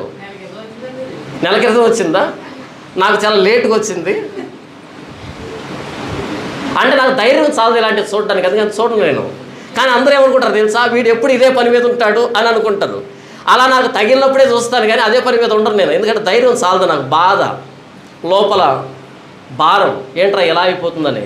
అది చూడగానే ఇక బర్స్ట్ అయిపోతాను, వీడియో మాట్లాడతాను, వెంటనే నాకు కేసు వేస్తారు. ఎందుకు వచ్చిన పంచాయతీ అని నన్ను చూడను. ఉదయాన్నే ఎందుకో చూడాల్సి వచ్చింది. యేసు ప్రభు అన్నట, ఆ పళ్ళు చూడు ఎంత బాగున్నాయో, దేవుని సృష్టి చూడు ఎంత బాగుందన్నట్టు. ఏది కుళ్ళిపోతున్న కుక్క నోట్లో ఉన్న పళ్ళు గురించి యేసు ప్రభు మాట్లాడాడంట. కానీ శిష్యులు మాత్రం ఆ కంపుని భరించలేక ముక్కు మూసుకున్నారంట. బైబిల్లో వెతకండి బైబిల్లో ఎందుకు చెప్పాడు తెలుసా? అందరు కలిసి ఆ వ్యక్తి ఫ్యామిలీని ఏకారు. క్రిస్టియన్ రోస్టింగ్ ఛానల్లో ఒక వ్యక్తి ఏకాడు బాగా, మీరు చేసుకుంది ఏంటి అని. అందుకని చచ్చిపోతున్న కుక్కలో కూడా యేసు ప్రభు దేవుని సృష్టిని చూశాడు అనే దాన్ని సమర్థించుకుంటున్నాడు. కరెక్ట్గా పోల్చుకున్నాం చచ్చిపోతున్న కుక్కతో. వెరీ గుడ్, సరైన పోలిక. అంటే నువ్వు చచ్చిపోతున్న కుక్కని పోల్ చేసుకున్నావా, ఒప్పేసుకున్నావా? సరైన పోలిక, సరిపోయిన పోలిక. చూసారా పరిశుద్ధాత్మ ఎంత బాగా పలికించాడు. యేసు ప్రభు చెప్పిన బోధ చాలగా చచ్చిపోతున్న కుక్కలతోనూ కుళ్ళిపోతున్న చేపలతోనూ పోల్చుకుంటున్నారు. పోలిక మంచిదే, అలాగే ఉండరేమండి. యేసు ప్రభు తిరిగి లేచిన తర్వాత శిష్యుల దగ్గరికి వచ్చి వారిని గద్దించి, వారు నమ్మలేకపోయిన విషయాన్ని వారి చేత నమ్మించి, ఇప్పుడు మీరు వెళ్ళండి, సర్వలోకానికి సర్వ సృష్టికి వెళ్ళండి. మరి ఫ్యామిలీ ప్రభువా? ఒక్కసారి యేసు ప్రభు పిలిచాడు అంటే no family, no comforts, no benefits, no luxuries. ఆయన పిలిచాడంటే చివరి మధ్యలో అదే అయిపోయిందని. అందుకనే బాప్తిస్మం ఇచ్చేటప్పుడు ఈ వ్యక్తిని పాతి పెడుతున్నాము అంటాం. పాతి పెట్టిన వ్యక్తికి సుఖాలు అవసరమా? చనిపోయిన వ్యక్తికి 5 స్టార్ హోటల్లో రూమ్ అవసరమా? ఈజ్ ఆల్రెడీ డెడ్, అంతేనా? చచ్చిపోయాడు, ఎక్కడున్నా ఒకటే. మీరు సర్వలోకానికి వెళ్ళి సర్వ సృష్టికి సువార్త ప్రకటించండి అంటే మరి ఫ్యామిలీ ప్రభువా? ఫ్యామిలీ లేరిక, బంధువులు లేరిక, స్నేహితులు లేరిక. వెళ్తూ ఉండాలి అంతే. నేను చూపించే దగ్గర వెళ్తూ ఉన్నాడు, చెప్తూ ఉన్నాడు అంతే. భోజనం ప్రభువా, నేడు మా అనుదిన ఆహారం మాకు దయచేయమని ప్రార్థన చేయి. ఎవరైనా పెడితే తిని వారి కోసం ప్రార్థన చేయండి, లేకపోతే ఈరోజు ఉపవాసం అనుకోండి అంతే. అందుకే పౌలు అంటాడు, తరచూ జాగరణములతోనూ ఉపవాసములతోనూ వస్త్రహీనతోనూ దిగంబరత్వంతోనూ చలితోనూ అన్నాడా? లిస్ట్ చాలా పెద్దది కదా, చాలా పెద్ద లిస్ట్ కదా. దిగంబరత్వం అంటే అర్థం ఏమని? బట్టలేవు పాపం. అలాంటి దయనీయమైన పరిస్థితుల్లో బ్రతికాడు. చలితోనూ ఆయన పత్రిక వ్రాస్తూ అంటాడు, నేను కరుపునొద్ద ఉంచిన ఆ అంగిని తీసుకొని రా అంటాడు. ఈ జైల్లో చచ్చిపోతున్నాను చలికి, కరుపునొద్ద ఉంచిన ఆ అంగిని తీసుకొని రా. ఎంత దయనీయమైన పరిస్థితుల్లో స్వార్థ ప్రకటించారు చూసారా? ఈరోజు మనం వేసిన షర్టు వేయకుండా వేస్తున్నాం, వేసిన బ్లేజర్ వేయకుండా వేస్తున్నాం. మన సతీపన్న వేసే బ్లేజర్, ఆ సూట్ కాస్ట్ మినిమం 60,000. 60,000 మినిమం అంటున్నాను. మరి వాళ్ళ భార్య పిల్లలు దేవుడు ఇచ్చాడండి, మీకే ఇస్తుంటాడు. మరి ఇంకెవరికెవరు? దేవుడు నీకు ఇవ్వడానికే పనిగా పెట్టుకున్నాడు అంతే, ఇంకెవరికి ఇవ్వడు ఆయన. ఎందుకంటే నువ్వు చెప్పిన కథలు ఎవరు చెప్పరు కాబట్టి. నేనేం చెప్తున్నాను అంటే, ఆ అంగిని తీసుకొని రాని పత్రిక రాశాడు, చలికి చచ్చిపోతున్నాయి ఇక్కడ అని. ఆ చరిత్రలోకి వెళ్తే ఈరోజు మనకి దేవుడు ఎంత దీవిస్తున్నాడో కథలు చెప్తూ ఉంటే. ఆ రోజు సువార్త చెప్తే శ్రమ, చలి, దిగంబరత్వం. ఈరోజు కథలు చెప్తూ ఉంటే ఎంత దూరం వెళ్ళిపోయాం కదా సువార్తకి. యేసు ప్రభు చెప్పిన సువార్త ఏంటి ఈరోజు సంఘాల్లో నెరవేరుతుంది ఏంటి? పౌలు బ్రతికుండగానే ఈ జీవితకాలం మట్టుకే యేసు ప్రభుని ఎందుకు నమ్ముకున్నారు మీరు దౌర్భాగ్యులు అని పౌలు అన్నాడు. అంటే అపోస్తలు లేనటువంటి ఈ 2000 సంవత్సరాల్లో క్రైస్తవ్యం కుక్కలు చింపిన విస్తర్లా తయారైంది. ఎవడి ఇష్టం వాడిది, ఎవడి చర్చి వాడిది, ఎవడి బోధ వాడిది, ఎవడి సిద్ధాంతం వాడిది, ఎవడి ధోరణి వాడిది. ఎందుకు ఇలా చేస్తున్నామంటే అలా మనకు మనమే విమర్శించుకోకూడదు. ఉచిత సలహా ఒకటి వస్తుంది.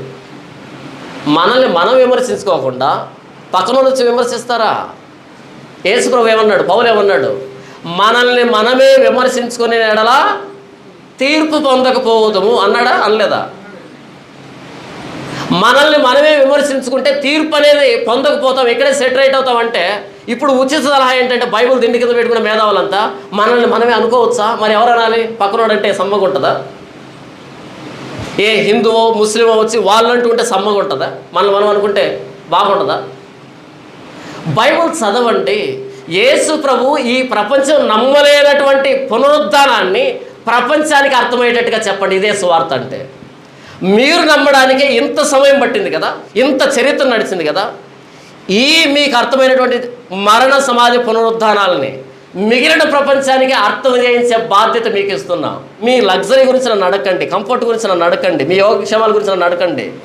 3.5 సంవత్సరాలు నేను ట్రైనింగ్ ఇచ్చింది దేనికంటే ఈ సువార్త ప్రపంచంలో వినబడాలి. మీ మీద పెడుతున్న బాధ్యత. వెళ్ళండి ప్రపంచానికి, సర్వలోకానికి, సర్వ సృష్టికి. ఎవరు ఎక్కడ చచ్చిపోయారో ఎవరికి తెలియదు, ఎలా చచ్చిపోయారో తెలియదు. ఇప్పుడంటే మనకి చరిత్ర ఉంది కాబట్టి మనం చదువుతున్నాం.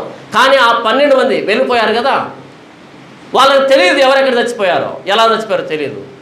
యేసు ప్రభు ఒకసారి పిలిచాడు అంటే అయిపోయింది నీ జీవితం. లోకంలో మొత్తం ఫినిష్ అయిపోయింది. కానీ యేసు ప్రభు నమ్ముకొని లోకాన్ని సాధించడానికి ప్రయాసపడుతున్నాం ఈరోజు. లోకాన్ని సంపాదించుకోవడానికి ప్రయాసపడుతున్నాం ఈరోజు. అపోస్తలుల దగ్గర డబ్బు తీసుకుని వస్తే పాదాల దగ్గర పెట్టండి అన్నారు. తమ చర స్థిరాస్తులమ్మి పాదాల దగ్గర పెట్టండి. ఒక ఆయన ఫోన్ చేశాడు పెద్ద పాస్టర్కి. వాళ్ళ ఫోన్ నెంబర్ ఉండదు కదా. అసిస్టెంట్ ఫోన్ లిఫ్ట్ చేశాడు. ఎవరు కావాలి? నేను పలానా అన్నగారితో మాట్లాడాలి, అయ్యగారితో మాట్లాడాలి. ఆ అయ్యగారు ఇప్పుడు ప్రార్థనలో ఉన్నారు. అయ్యగారు ఫోన్లో మాట్లాడరు, ఎందుకంటే ఆయన ప్రార్థనలో ఉంటాడు ఎప్పుడు. ఆ వ్యక్తి కొంచెం తెలివైనవాడు కాబట్టి, ఏం లేదంటే నేను దుబాయ్లో ఉంటాను, నాకు దేవుడు ప్రేరేపణ ఇచ్చాడు, మీరు చర్చి కడుతున్నారు కదా, 5 లక్షలు కానుక ఇవ్వాలనుకుంటున్నాను, అయితే అయ్యగారు కాదో కన్ఫర్మ్ చేసి ఇవ్వాలనుకుంటున్నాను, అయ్యగారికి ఫోన్ ఇవ్వండి. ఒక్క నిమిషం బ్రదర్, ఒక్క నిమిషం లైన్లో ఉండండి. వెంటనే అయ్యగారి దగ్గరికి ఫోన్ వెళ్ళింది. అంటే 5 లక్షలు కానుక లేనప్పుడు అయ్యగారు ప్రార్థనలో ఉన్నాడు, 5 లక్షలు కానుక అనగానే ప్రార్థన క్యాన్సల్. చెప్పండి, ఎప్పుడు ఇద్దాం అనుకుంటున్నారు, ఎంత ఇద్దాం అనుకుంటున్నారు? సిగ్గులే, కొంచెం కూడా సిగ్గులే. అధ్యక్షుడు వాడు ధనాపేక్ష లేనివాడై ఉండాలి అని ఉందా బైబిల్లో? ధనాపేక్ష లేనివాడు అయి ఉండాలి. ఈరోజు మన అయ్యగారులు వాక్యం చూడండి, స్క్రీన్ మీద PhonePe, Paytm, Google pay, account number, అక్కడ ఒకవేళ మిస్ అవుతారని మరలా డిస్క్రిప్షన్లో ఎంత పొడుగు చాటభారతం రాసి, మేము అక్కడ అది చేస్తున్నాం, ఇక్కడ ఇది చేస్తున్నాం, అది చేస్తున్నాం, ఇది చేస్తున్నాం, మా ఎస్బీఐ అకౌంట్ ఇది, హెచ్డిఎఫ్సి అకౌంట్ ఇది, ఐసిఐసి అకౌంట్ ఇది, ఎన్ని రకాల బ్యాంకులు, ఎన్ని రకాల డబ్బులు ఆగేటువంటి పద్ధతులు. ధనాపేక్ష లేనివాడు సేవకుడు అంటే ధనాన్ని జలగబీల్చేట్టుగా పీల్చేవాడు పెద్ద పెద్ద పాస్టర్లు అయిపోతున్నారు. ఎంత దూరం వెళ్ళిపోయామో సువార్తకి. ఒక సేవకుడు అంటే నేను తింటున్నానా, తింటం లేదా, నేను ఏ పరిస్థితిలో ఉన్నాను అని కాకుండా యేసు ప్రభు శిలువలో ప్రాణం పెట్టాడు, ఆ ప్రాణత్యాగం ఎదురుగా ఉన్న వ్యక్తులకు అర్థం కావాలి. ఇది మరణ వార్త, ఇది మరణ వార్త, ఇది నా వార్త కాదు. ఆయన చనిపోయాడు, ఆయన రక్తం కార్చాడు, ఆయన తిరిగి లేచాడు. ఇది ప్రతి మానవుడికి అర్థం కావాలి, వాడు రోగి అయినా ఆరోగ్యవంతుడైనా. ప్రతి వ్యక్తికి యేసు ప్రభు మరణ త్యాగం అర్థం కావాలి అనే భారం ఉన్నవాడు ఆయన సేవకుడు అవుతాడు తప్ప ఆయన మరణ వార్తని అడ్డు పెట్టుకుని సంపాదించుకుంటాడు. నువ్వు ఏ విధమైన సేవకుడివి? మీరు సర్వలోకానికి వెళ్ళి సర్వ సృష్టికి సువార్త ప్రకటించండి. ఎక్కువ మంది పెళ్ళిళ్ళు కాలే అపోస్తలులకి. ఎందుకని? పెళ్లి చేసుకున్నంత సమయం లేదు. ఎందుకంటే ఆ రోజు సర్వ ప్రపంచానికి ఈ మాట అర్థం చేయించాల్సిన బాధ్యత వాళ్ళ మీద ఉంది. అలా ప్రయాసపడి వెళ్ళారు ప్రపంచానికి, హతసాక్షులు అయిపోయారు. హతసాక్షులు, దేశదిమ్మరులు అయ్యారు. లోకం భాషలో పచ్చిగా చెప్పాలంటే పిచ్చోర్లు అయిపోయారు. వేరే ధ్యాస లేదు, ఒకటే ధ్యాస, యేసు ప్రభు మీకోసం ప్రాణం పెట్టాడు, ఆయన ప్రాణత్యాగాన్ని అంగీకరించండి, ఆయన పునరుద్ధానాన్ని అంగీకరించండి, మీ పాపాలు ఒప్పుకోండి. ఇదే ధ్యాస, ఇదే ధ్యాస. పిచ్చోళ్ళు అయ్యారు, అంతే, లిటరల్గా పిచ్చోళ్ళు అయ్యారు. కానీ ఈరోజు మనం సెలబ్రిటీలు అయిపోతున్నాం. ఎంత దౌర్భాగ్యం చోటు చేస్తుంది క్రైస్తవ్యంలో. ఆ రోజు వాళ్ళు పైన వాటిని వెతకండి అని సమాజాన్ని నిద్ర లేపితే, ఈరోజు పైన పక్కన పెట్టేసి ముందు భూ సంబంధమైన వాటిని వెతుకుదామనండి. ఈ చర్చికి వచ్చానండి, దేవుడు ఇలా అద్భుతం చేశాడండి. ఏంటి, చర్చికి వస్తే అద్భుతం చేశాడా? అయ్యగారు ప్రార్థన చేసిన తర్వాత ఫలానా అద్భుతం జరిగింది. కొరింథీయులకు రాసిన మొదటి పత్రిక 9వ అధ్యాయం 16వ వచనంలో, నేను సువార్తను ప్రకటించుచున్నను, నాకు అతిశయ కారణం లేదు, నేనేం గర్వపడటంలే, ఎంతమంది సువార్త ప్రకటించాను, ఇలా సువార్త ప్రకటించానని. గర్వపడాల్సింది కాదు, ఇది నా బాధ్యత, నాకు ఇవ్వబడినటువంటి బాధ్యత ఇది. ఆయన చనిపోయాడు, చనిపోయిన విషయాన్ని చెప్పమన్నాడు, చెప్పాల్సిన బాధ్యత నాకు అతిశయ కారణం లేదు. సువార్తను ప్రకటించవలసిన భారం నా మీద మోపబడి ఉన్నది. ఏముంది? భారం అంటే అర్థం ఏంటి? దాన్ని దించుకోవాలి అని ఉంటుంది కదా భారం ఎత్తుకున్న వాడికి. యేసు ప్రభు సువార్త అనే భారాన్ని పెట్టాడు అపోస్తుల మీద. వాళ్ళు చెప్పకపోతే ఆ భారం ఎక్కువైపోతూ ఉందంట. తర్వాత చూడండి, ఇది నేను ఇష్టపడి చేసిన యెడల నాకు జీతము దొరుకును, ఇష్టపడకపోయినను గృహ నిర్వాహకత్వము నాకు అప్పగించబడెను. ఇది నేను ఇష్టపడి చేయాలి. ఒకవేళ ఇష్టం లేదన్నా సరే ఆ బాధ్యత నాకు అప్పగించబడి చేయాల్సిందే. మీకు అర్థం కావడం చెప్తాను. ఇంట్లో మీరు మీ భర్త ఇద్దరే ఉన్నారు, 4 పిల్లలు ఉన్నారు. ఈ 4 ఎవరికి వంట రాదు, అందరు చిన్నపిల్లలు. ఈయనకి వంట రాదు. నీకు జ్వరం వచ్చింది, 110 కాస్తుంది జ్వరం. ఇప్పుడు వంట ఎవరు చేయాలి? ముక్కుతూనో ములుగుతూనో వచ్చి ఆ వంట చేసి మరల వెళ్ళి పడిపోవాలి, అవునా? నాకు జ్వరం వచ్చిందంటే వీళ్ళంతా పస్తుంటారు. ఇప్పటికీ ఇంట్లో మా అత్త కానీ మా ఆవిడ కానీ ఎంత అనారోగ్యం వచ్చినా సరే ఆ సమయానికి భోజనాన్ని సిద్ధపరుస్తారు, మరలా వెళ్ళి పడుకుంటారు, భోజనం చేయరు. ఎందుకంటే ఆరోగ్యం బాగలేదు. ఎందుకంటే వాళ్ళ పని అది, వాళ్ళకి ఆ బాధ్యత ఉంది కాబట్టి మేము చేస్తే వాళ్ళు తినాలి. కాబట్టి హోటల్కి ఆర్డర్ ఇచ్చామనుకో, ఒకే రోజు ఎంత అయిపోతుంది, నాకు ఎప్పుడు తగ్గిపోతుందో తెలియదు. కాబట్టి ఆ రూపాయి ఎందుకు పోగొట్టాలి? అలా ముక్కుతూ మురుగుతూ వచ్చి ఆ వంట చేసి అందరికి సిద్ధపరిచి మరలా వెళ్ళి పడుకుంటారు, భోజనం చేయరు. ఇది మనసులో పెట్టుకుంటే సువార్త ప్రకటించాల్సిన బాధ్యత నా మీద ఉంది కాబట్టి నేను ఇష్టపడి చేయాలి. ఒకవేళ నాకు ఇష్టం లేకపోయినా నా బాధ్యత అది చేయాల్సిందే అని అంటే ఈరోజు సువార్త చెప్పడానికి అమౌంట్ ఫిక్స్ చేసుకుంటున్నాం కదా, అమౌంట్ ఫిక్స్ చేసుకుంటున్నాం. యేసు ప్రభు మరణ వార్త మన నోట వినబడే భాగ్యం మనకు వచ్చిందంటే అది ఆనందం, అదే ఆనందం.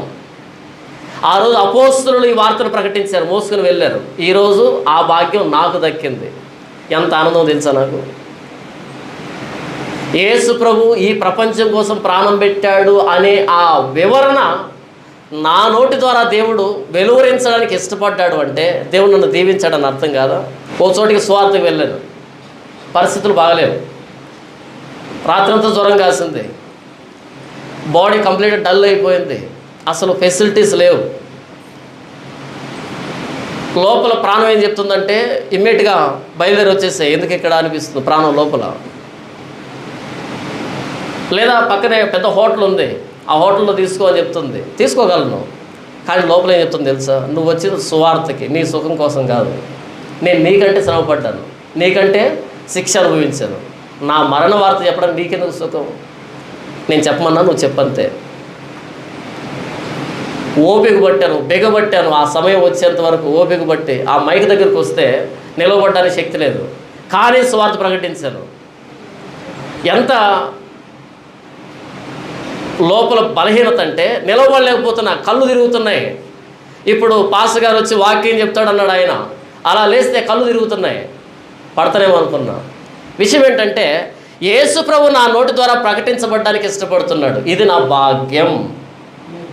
నాకు కళ్ళే తిరుగుతున్నాయి, ఆయన కళ్ళే మూతపడ్డాయి, ఏది గొప్ప విషయం.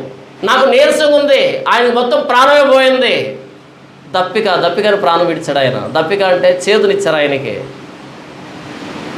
ఆయన మరణ వార్తని మనం మోసుకుంటూ తిరగడం, అది కదా భాగ్యం. అంటే ₹1,00,000 డబ్బిస్తేనే భాగ్యమా? అసలైన సంపద ఏంటి? యేసు ప్రభు మన నోటిని వాడుకొని సువార్త ప్రకటించుకుంటున్నాడంటే అది భాగ్యం. అంటే పౌలు అంటున్నాడు, అదే నేను సిగ్గుపడను, నేను అతిశయపడను, నేను ప్రేమగా ఇష్టపడి చేస్తాను, ఇష్టపడకపోయినా నేను చేయాల్సింది నా బాధ్యత అది. అయ్యో సువార్త ప్రకటించకపోయిన ఎడల నాకు శ్రమ అన్నాడు ఆయన. ఈరోజు శ్రమ తగిలితే సువార్త మానేస్తున్నాం, సువార్త ప్రకటించకపోతే శ్రమ అంటే ఈరోజు శ్రమ వచ్చిందని సువార్త మానేస్తున్నాం. ఇంత సువార్త అంటే ఏంటి? కావున దేవుడు మా ద్వారా వేడుకొనినట్టు మేము క్రీస్తుకు రాయబారులమై దేవునితో సమాధానపడుడని క్రీస్తు పక్షముగా మిమ్మల్ని బతిమాలుకొనుచున్నాము. ఇది సువార్త. సువార్త అంటే ఏంటో తెలుసా? కావున దేవుడు మా ద్వారా వేడుకొనినట్టు మేము క్రీస్తుకు రాయబారులమై దేవునితో సమాధానపడండి మిమ్మల్ని బ్రతిమలాడుతున్నాం, వేడుకుంటున్నాం. ఓ ప్రపంచమా, పాపం చేసి నరకానికి వెళ్తున్నావు, దేవునితో సమాధానపడు. ఎలా సమాధానపడతావు? శిలువ మీద ప్రాణం పెట్టిన ప్రభువైన యేసుక్రీస్తు వారి దగ్గరికి వచ్చి పాపాలు ఒప్పుకోవడం ద్వారా దేవునితో సమాధానపడుతున్నావు. ప్రభువైన యేసుక్రీస్తు వారి శిలువ దగ్గరికి రాలేదనుకో, దేవునితో శత్రుత్వం, దేవుని ఉగ్రత నీ మీద నిలిచి ఉంటుంది. ప్రభువైన యేసుక్రీస్తు వారి శిలువ దగ్గరికి వచ్చి నువ్వు వేడుకుంటే ఎంత పాపమైనా దేవుడు నిన్ను క్షమిస్తాడు, తనతో సమాధానపరుచుకుంటాడు. మారు మనసు పశ్చాత్తాపం ద్వారా రా శిలువ దగ్గరికి. అది సువార్త అంటే. ఇందులో రోగాలు లేవు, ఇందులో సమస్యలు లేవు, అప్పులు లేవు. ఇందులో ఏముంది? ఆయన నీ కోసం ప్రాణం పెట్టాడు. యేసు ప్రభు శిలువ దగ్గరికి వస్తే దేవుడు నిన్ను తన కుమారుడిగా అంగీకరిస్తాడు. తనను ఎందరు అంగీకరించిన వారందరూ దేవుని కుమారులగట్టుకు ఆయన అధికారం అనుగ్రహించి ఉన్నాడు. ఆయన కుమారుడైన ప్రభువైన యేసుక్రీస్తు రక్తం ప్రతి పాపం నుంచి మనల్ని కడిగి పవిత్రపరుస్తుంది. కాబట్టి పాపులను రక్షించుటకు క్రీస్తు యేసు ఈ లోకమునకు వచ్చిన మాట నమ్మదగినది, పూర్ణాంగీకారములకు యోగ్యమై ఉన్నది. అట్టి వారిని ప్రధానుణ్ణి. ప్రభువైన యేసుక్రీస్తు వారు పాపులను రక్షించడానికి లోకానికి వచ్చాడు, మనంతా పాపులమి. కాబట్టి ప్రభువైన యేసుక్రీస్తు వారి దగ్గరికి రండి, మీ పాపాలు ఒప్పుకోండి, అలా దేవునితో సమాధానపడండి, లేకపోతే దేవుని ఉగ్రతకు లోనవుతారు. దేవుని ఉగ్రత నుంచి మనల్ని రక్షించే ఏకైక సాధనం ప్రభు అయిన యేసుక్రీస్తు వారి రక్తం. ఇది సువార్త అంటే. దీనికి దేన్ని కలపకూడదు, దీనికి దేన్ని తీసివేయకూడదు. నీకు అంత బాధ ఉంటే నీ జేబులోంచి డబ్బు ఓదార్చు, కానీ అప్పుల గురించి ప్రార్థన చేయకు, రోగాల గురించి ప్రార్థన చేయకు, వ్యక్తిగతంగా ప్రార్థన చేయి, నేను కాదనలే. కానీ సువార్తలో వాటన్నిటిని జోడించుకో. యేసు ప్రభు మరణానికి మరో దాన్ని జోడించుకో. నీవు దేవుని కుమారుడు అయితే నీవు దిగి మమ్మల్ని కూడా దింపు. యేసు ప్రభు మాట్లాడలే, నీవు నీ రాజ్యంలోకి వచ్చినప్పుడు నన్ను జ్ఞాపకం చేసుకో ప్రభు, అప్పుడు మాట్లాడాడు యేసు ప్రభు. యేసు ప్రభు సిలువలో అద్భుతాన్ని చేయలేదు, సిలువకు వెళ్ళే ముందు చేశాడు. అన్నిటికంటే శ్రేష్టమైన అద్భుతం సిలువ. నీవు దేవుని కుమారుడు అయితే దిగి మమ్మల్ని రక్షించు. శాస్త్రులు అదే అన్నారు, పరిశీలు అదే అన్నారు, అందరూ అదే అన్నారు. వీడు దేవుని కుమారుడు అంట. ఇప్పుడు దిగు చూద్దాం. యేసు ప్రభు మాట్లాడలే, అయ్యా నీవు అనుభవిస్తున్న శిక్ష ఇది నీకు న్యాయం కాదు, మేము అనుభవిస్తున్న శిక్ష మాకు ఇది న్యాయం, మేము దొంగలమే. అయితే నీవు నీ రాజ్యంలోకి వచ్చినప్పుడు నన్ను జ్ఞాపకం చేసుకో, అప్పుడు నోరు తెచ్చే నేడు నీవు నాతో కూడా పరదేశంలో ఉందువు. ప్రాణం పోయే సమయంలో కూడా క్షమాపణ అడిగితే ప్రభా క్షమించు అంటే, అయ్యా నేను తప్పుడోన్ని, నేను పాపాత్మనంటే క్షమించడానికి సిద్ధమైన మనసు కలిగినటువంటి దేవుడు దాన్ని సిలువలో నిరూపించాడు. ఆయన నీకోసం ప్రాణం పెట్టేంతగా నిన్ను ప్రేమిస్తున్నానని. ఇప్పుడు మనం చేయవలసిన పని ఏంటంటే, ప్రభువా నన్ను క్షమించు నాయన. మీరు మరణించి ఆ మరణ వార్తని అపోస్తుల చేత వాళ్ళ జీవితాలు త్యాగంగా గావించబడి సమస్త లోకాలకు తీసుకుని రాబడింది. అలా ఈ తరంలో నాకు సువార్త అందింది. అందరూ బట్టి మీ కృతజ్ఞతలు నా తండ్రి. నాయన నిజమైన సువార్తని ఈరోజు వినిపించినందుకే మీ కృతజ్ఞతలు. ఈరోజు ఈ జీవితకాలం బట్టికే అనేకమైనటువంటి దుర్బోధలు వచ్చేసాయి, భ్రష్టులుగా తయారు చేస్తున్నారు. ప్రభువా నిజమైన సువార్త వినిపించాలని, క్రైస్తవుడిగా మార్చాలని మీరు నా ఎడల ప్రేమ కలిగి ఉన్నందుకే మీ కృతజ్ఞతలు. నా తండ్రి నిజమైన సువార్త కట్టుబడ్డానికి సహాయం చేయండి. ప్రేమ కలిగిన తండ్రి, పరిశుద్ధుడు అయిన ఆయన, ఇంతవరకు అపోస్తలుల ద్వారా ప్రకటించబడినటువంటి ప్రభువైన యేసుక్రీస్తు వారి మరణ సమాధి పునరుద్ధానాల్ని మాకు మీరు విశదీకరించినందుకే మీ కృతజ్ఞతలు. ప్రేమ కలిగిన తండ్రి, ప్రభువైన యేసుక్రీస్తు వారి సిలువను ఈ ప్రపంచంలో ఉంచి ఎందరైతే యేసు ప్రభు సిలువ దగ్గరికి వచ్చి సాగిలపడి పశ్చాత్తాపడి పాపాలు క్షమించమని వేడుకుంటారో, మీ ఉగ్రతను మానుకుని వారిని మీతో సమాధానపరుచుకుంటారని మీరు తెలియజేస్తూ వచ్చినందుకు అందును బట్టి మీ కృతజ్ఞత తెలియజేస్తూ ఉంటున్నాం. రక్షకుడు అయిన తండ్రి, సువార్త మా వ్యక్తిగతమైన క్షేమాల కోసం వాడుకుంటూ ఉంటున్నాం. నాయన సువార్త చెడిపోయింది, కలుపుతున్నారు, చెరుపుతున్నారు. నాయన క్రైస్తవులుగా మార్చవలసినటువంటి సేవకులుగా పిలువబడుతున్న వాళ్ళు భ్రష్టులుగా మారుస్తున్నారు. నా తండ్రి నాయన క్షమించండి.